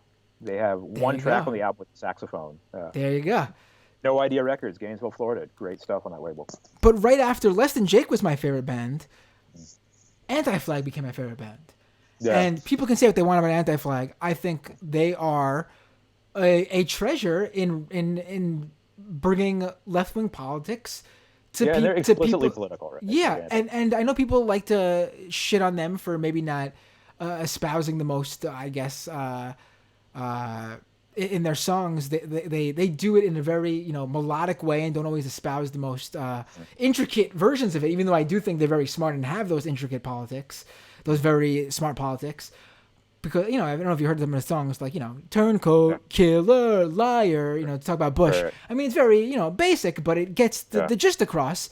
And I think they're a fundamental band in getting people, young people into bands like Crass, into Yeah. bands like Conflict, into Mhm. bands like Ausraden. Yeah. I'm trying to think, like, a lot of crust punk bands. I Right. can't even think of them. I'm like, I'm having like a mental like block right Ass now. Factor 4. I don't know. Yeah, yeah. I mean, I'm trying to think of. I've seen so much. I can't. I don't Some even. crust punk band. There, It's funny there was a when you're point. bringing this up. I was starting to just. I could smell a crust punk show when you started talking about it. The aroma came back to me. Right. I mean. Listen, like a lot. Like, if you want to talk about class politics in punk, you know, like a lot of those crust punk. Like, you could say what you want about crust punks, and there's always that shitty joke from people who look down on them. Right. That a lot of them are just like wealthy kids from the suburbs who left their parents' home and wanted to travel the country. And yeah, that's true about some of them, but that's not all of them. That's true about a lot that we have in New Orleans. But yes, I take your point. Right. Not every. There are places where there's actual street kids who are. Right. But a lot of the bands that came out of the crust punk world probably had the most legit class politics of any of the punk bands. Well, I even think that about other bands like from a little before, like Crimpshrine, who I always really liked. Who like Jeff Ott from Crimpshrine is a 15-year-old homeless kid with like I believe addiction. I think I don't want to say that about Jeff if that's not true, but like who's singing about like they borrowed their equipment from other people because he didn't have a place to stay, and they're Right. just producing this beautiful, great music about about being hopeful for a future and stuff, right? Which is pretty amazing. I mean, Or even like bands. some of the leftover crack guys literally were fucking living in a squat in New York City in the early to mid '90s. I mean, Or one of my favorite all-time bands, J Church, with Lance Hahn, singing about like he's an anarchist, singing about like what it's like to work a shit job, which and then kind of connecting that like theoretically to like why in a society he's forced to work a shit job. right. By the way, that's probably my all-time favorite band. J Church. Leftover Crack. Oh, okay. Let's work. It's hard just to say your favorite band's Leftover Crack because there are many bands within that. Leftover Crack, Choking Victim, Crack Rock Steady 7, In Decay, Morning Glory. That whole I missed out on a lot of that. I think I they're have to go back. And check that they're out. basically all the same band, give or take one or two people. Some of them are actually the exact same band, but need to go by a different name because they're banned at certain venues in New York City. So Man, I used to hear crazy, like, so I'm from Florida. Bands from Florida would sometimes go to play shows in New York City, and I would just hear crazy stories about shows in New York City, like where, like, I had a friend, the drummer for my band was playing with another band, went on tour to New York City, and he was like, no, we came outside, and there was like what looked like an actual, like, the Warriors gang, like with a guy with a chain, saying to the punk rockers, send out one of your strongest and we'll fight him. He was like, what world have I stepped into where this is happening? I didn't mention before, but it just reminded me. When you were mentioning how when you were young, or you get beat up for being a punk. Yeah, yeah. I always his name has always stuck with me. He was like a martyr in the late '90s, early 20s. I forgot when he was killed. Brian Deneke. He was the kid from Texas who was a punk rocker, who was literally murdered by the jocks in his school. Really? There was a fight between the jocks and the punks. Oh, yeah, a long-standing feud between. There was a movie made about him that came out recently. Yeah, I see that. I actually have not gotten myself to watch it yet because I just remember the story really affecting me when I was younger. He was literally. They ran him. There was constant fights. There were constant feuding between the jocks and the punks in the in the 90s in this Texas school. And there was a fight one day, and they literally got in their car, these kids, and they ran over him. Man, they murdered him with their vehicle for being a punk. That was literally what it was about. It wasn't like he did something else to them that set it off, and he just happened to be. That was what the feud was about. I'm going to tell you a high school story, and I'll try to make it as short as possible to cram it in here. My friend Ronnie, when I was in high school, 91 to 95, and this is Northwest Florida, right? My friend Ronnie was a skateboarder, and Ronnie was jacked. He was like a strong dude. He was a skateboarder, and I grew up next to an Air Force base, and the Air Force base has what's called the reservations. There's all these woods. You can get into them, but nothing's built on them. It's just open woods for the Air Force. And he was people would drive their trucks back there. He was driving his truck back there. His truck broke down. He's trying to fix it. He's stuck back there. These rednecks pull up in a truck, and they say, hey, man, did your truck break down? He's like, yeah, my truck broke down. They're like, okay, we'll help you out. Because this is one thing rednecks are very good about. They're like, we'll help you out. They start working on his truck. They look in the back of his truck and see a skateboard. They immediately changed and said, hey, man, do you skate? He's like, yeah, I skate. They beat the living shit out of him and left him in the woods. And he was so concussed he couldn't figure out how to drive his truck. So he had to walk out of the woods. He made it to our friend's house and kind of collapsed on their doorstep, and they got him to the hospital. And, he had a concussion, was in the hospital, right? Okay, this is where it starts to sound like a goddamn high school movie, but this is true. So a few weeks later, weeks, I can't remember, my friend, who was also a punk rocker, was dating a girl from another high school who was kind of between friends group. She wasn't punk rock. She knew all the jocks. Her parents were out of town. We heard all the jocks were over at their house. And we heard that the people who beat up Ronnie were at their house. And we had just finished a local punk show. We have all these punks at our house. And we're like, we're going to go over there and get them. So we'd have this car caravan over to their house. Like, people were grabbing football helmets, like hockey sticks and stuff, or like whatever we had. We went over to their house and like confronted them. And we had like jock rednecks versus punk rockers in the front yard of this like suburban Florida house. And like, I remember my friend Pat in front of this truck with the guys in it, where the guys are like, yeah, we'll do it again to your boy Ronnie. And he's like, so you saying you did it? So you saying you did it? And they're trying to like hit him with the truck, and he's trying to block him in. And we just had this crazy like brawl in a front yard. Like, this is stuff that went on. And I've tried, not to sound like the old guy, but like, I remember when Glee came out, and I was watching Glee, and it's like the guy from the football team wanted to also be in the chorus. And I was like, that didn't happen at high school. You couldn't go between these groups. You could be a punk rocker, or you could be a jock. And the jocks, there was no forgiveness for like being in the outside group. I will say this: I came in probably right after it started to change. Yeah. When I was starting to get into this stuff, all of a sudden, PacSun became a big story. Remember that Pacific Sunwear, like the skater? Oh yeah. And then a couple of years after I got into punk, Hot Topic suddenly started over. Yeah. And but one interesting thing, especially, was in New York, at least, there was this sort of new school hardcore scene that was getting to be big, and it was like bands like Sworn Enemy, Full Blown Chaos. It was sort of this weird like just like a scene that was like that was like bringing jocks into the hardcore scene, like straight up. It was like just basically beat down after beat down. The music was practically. It was like just like and like the hardcore dancing stuff where it's just like you're doing like spin kicks and stuff like that was appealing to people like that. And I love the music too because I viewed it as part of the scene. And there were people I was friends with who were on the football team who joined the hardcore scene from this stuff. And like there was like I remember like I was always still more into punk rock stuff, so I dressed like a punk, whereas they were still dressing as jocks, but into this scene.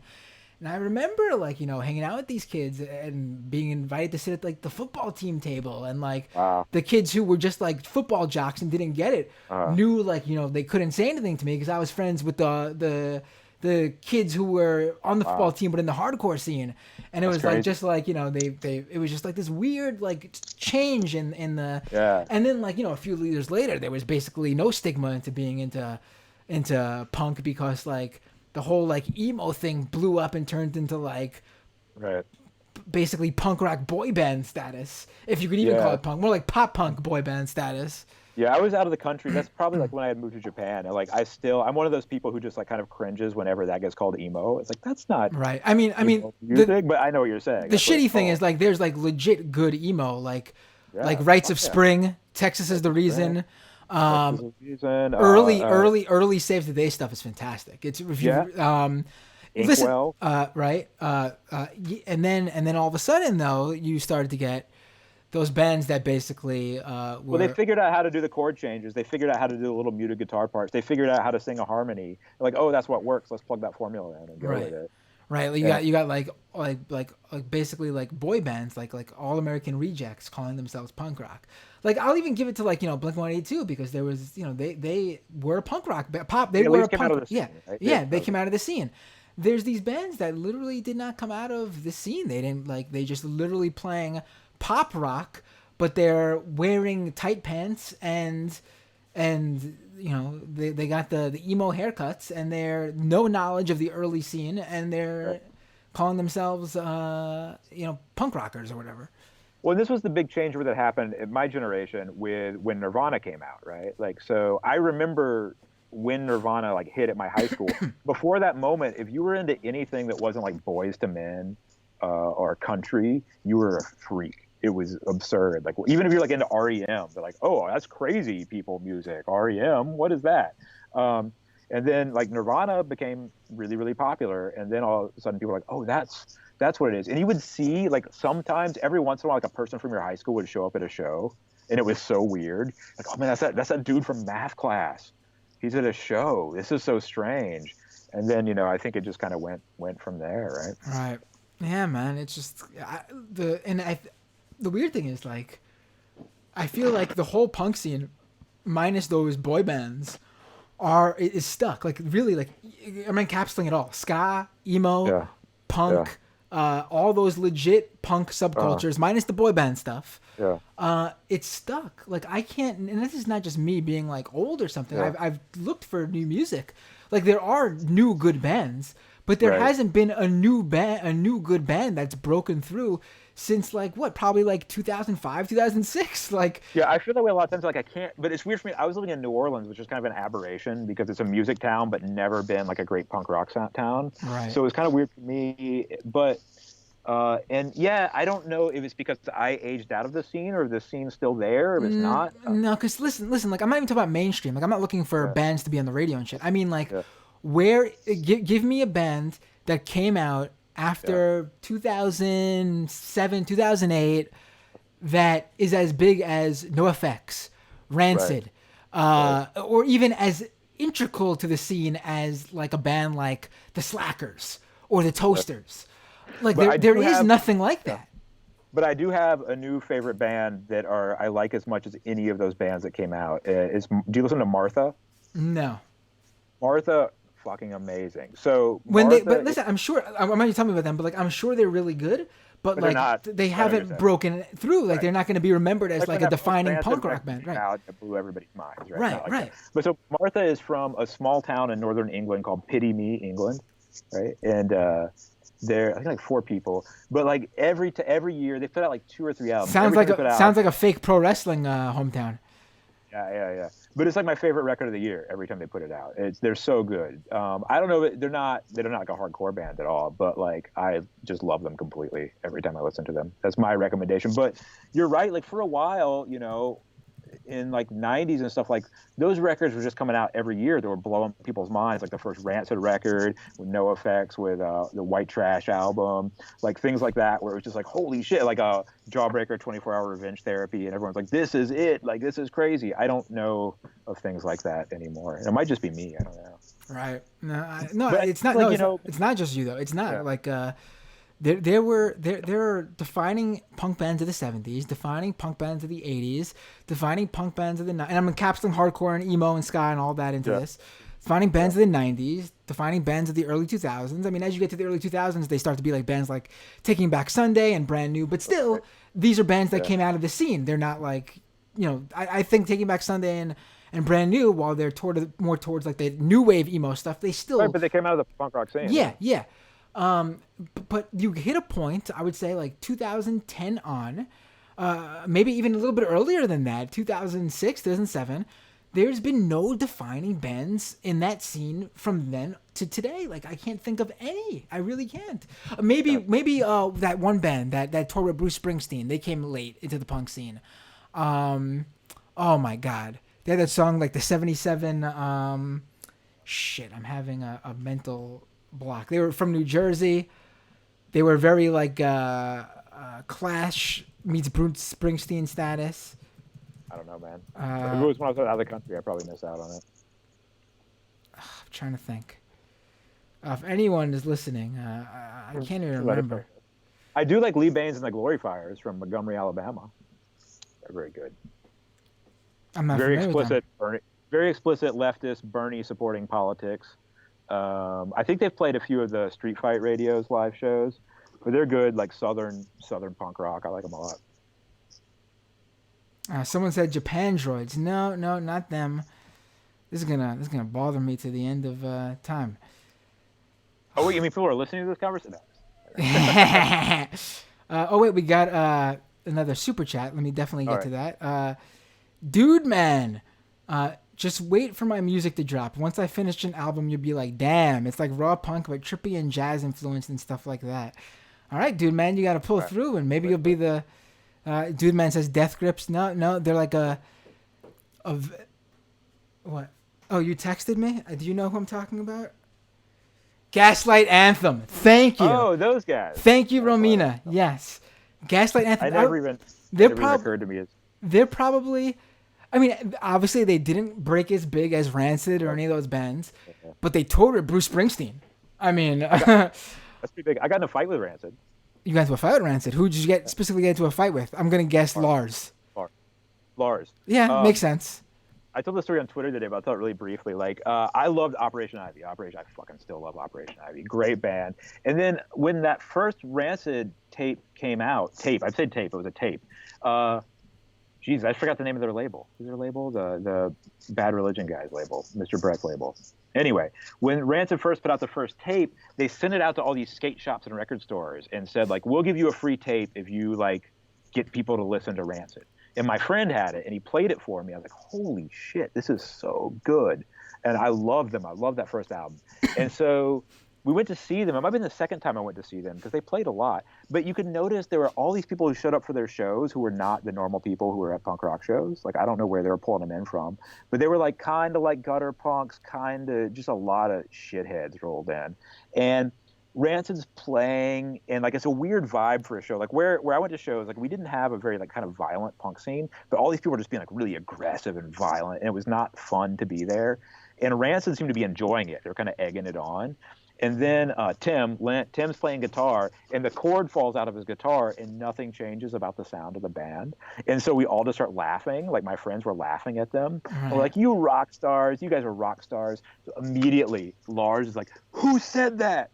Who said that? Cowards! And dives into the crowd and grabs my friend and throws him up against the wall. And their like roadie comes out from the back and like grabs us. And so it's like us and Rancid, like Lars has my friend against the wall, like his elbow. Like, who said that? We're like, man, you guys suck. And there's not like I gotta punches say, thrown. I like Rancid a lot, but pretty douchebag of. Yeah, I like Lance's music. I love their music. That's the whole thing. And the whole thing was too like Tim Armstrong is wearing the Operation Ivy leather jacket from the Op Ivy cover, and so like I want to just I love him. I love everything about it, but like Lars is just such a fucking shithead, dude. And like we never threw punches, but it was a lot of grabbing and yelling at each other. It was weird. Tim Armstrong has probably one of the best voices in. Oh, I love it. Love his It's guitar playing. right. There's a really rare 7-inch out there called Lent King of Ska, which is an Operation Ivy bootleg 7-inch. It's so good. And The thing is, I love Operation Ivy, and I think their songs are great, but I actually prefer Rancid because I just think Tim Armstrong's voice is better than what's his Jesse face? Armstrong's? Yeah, I do. I really do. I think his voice is so unique.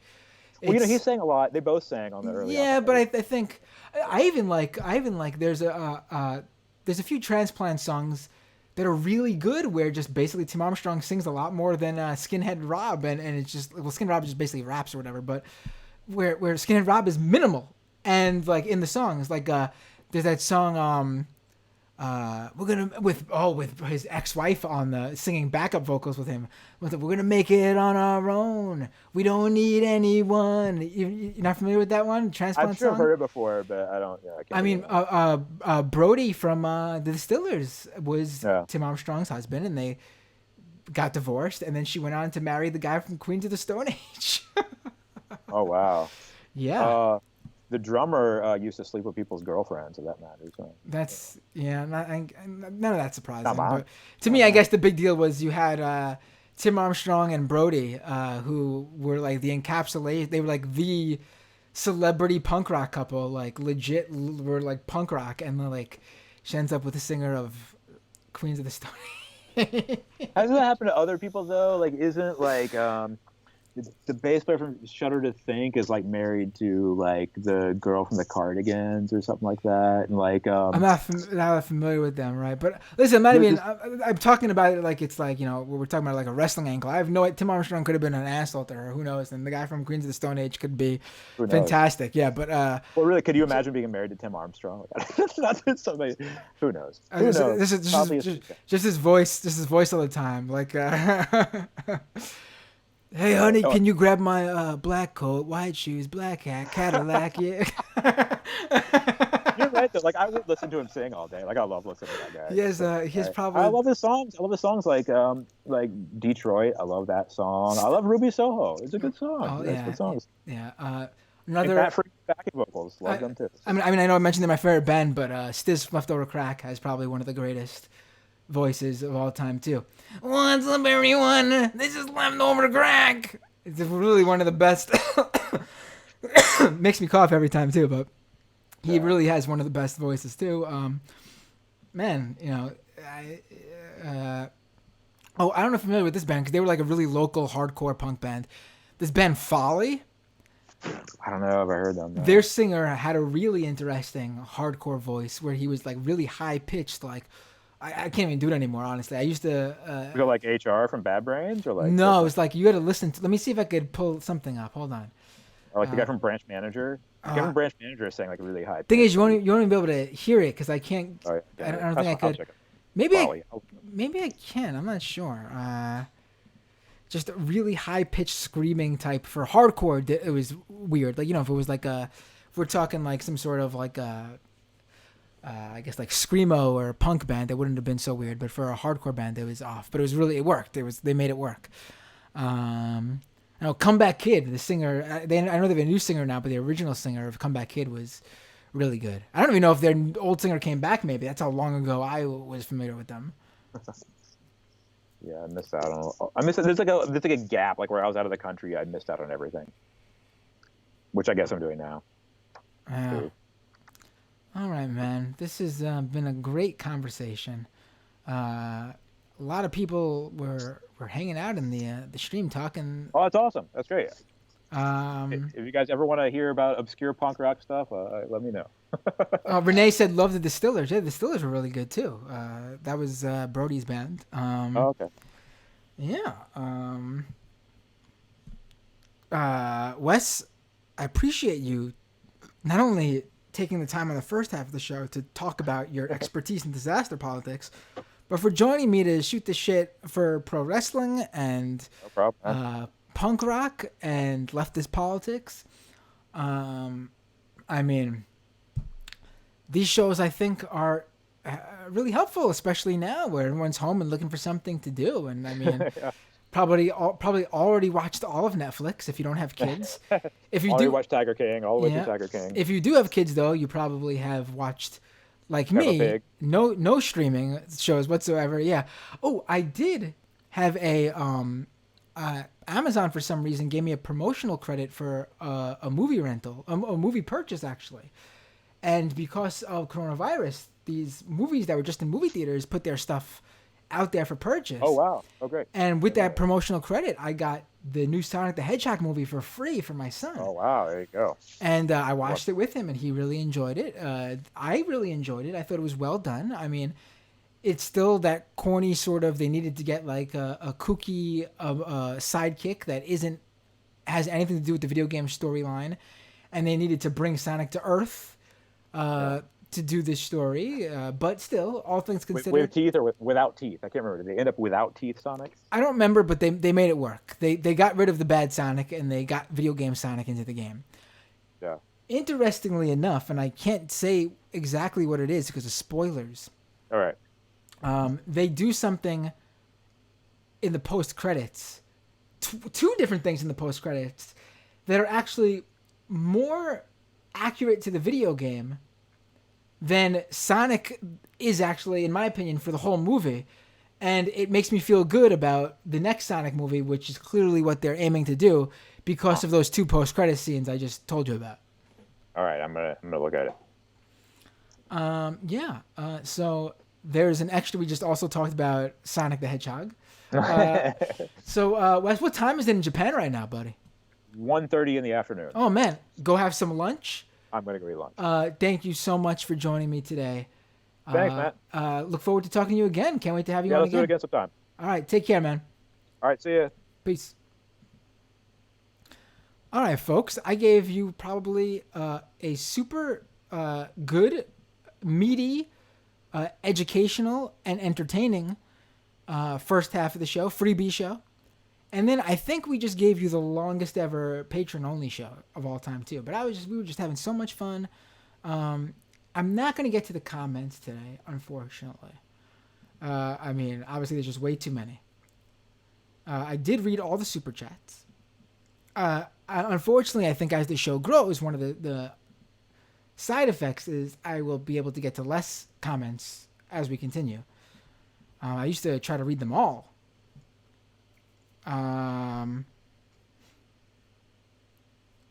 Renee asked Dr. Robotnik. Dr. Robotnik, Jim Carrey's a really good Dr. Robotnik. And I'll give you a hint to watch the end of the credit scene because something even cooler happens with that. But yeah, folks, look forward to more streams. We're 3.5 weeks into this now, at least in New York. I know a lot of you are in it a lot less, maybe 2 weeks, maybe a week for even some of you, depending on where you live. Maybe even more if you're from overseas. I don't know. But youtube.com/MattBinder if you're a patron member who isn't already subscribed to the YouTube channel. Stay tuned. The best way is probably to follow me on Twitter. I'll try to give you guys first dibs on things if I get a chance to via the Patreon page and also via the Discord channel. But Twitter is the sure thing. I'm working on more streams here. I got that newsletter in the works, missinfo.com, if you haven't signed up there. I'm just trying to work on all these different projects and see really what we can do to get each other more involved and active, especially with what's going on with leftist politics right now and the pandemic. Just let's stay in touch. Let's keep active. Let's keep working together here and create a scene, a punk rock scene, a left-wing movement that continues and builds off what Bernie Sanders has built. And we'll be doing, obviously, we talked about it today, but there'll be a full-on Bernie Sanders episode, probably numerous ones with great guests I'm talking to in the coming days and weeks. So yeah, folks, have a great night. Thank you for... Oh, I didn't read the patrons on the first half of the show. Let me at least shout out the patrons. This will also end up happening probably more often where I can't read all the patrons. But this time I didn't read any of the patrons. And I might not have been able to at all to begin with because Patreon is down right now for maintenance. So I'll make sure to give an extra special shout out to all the patrons on the next show in the first half for everyone to hear. Everyone else, I think that's it. Have a good night and see you all next time on Doomed.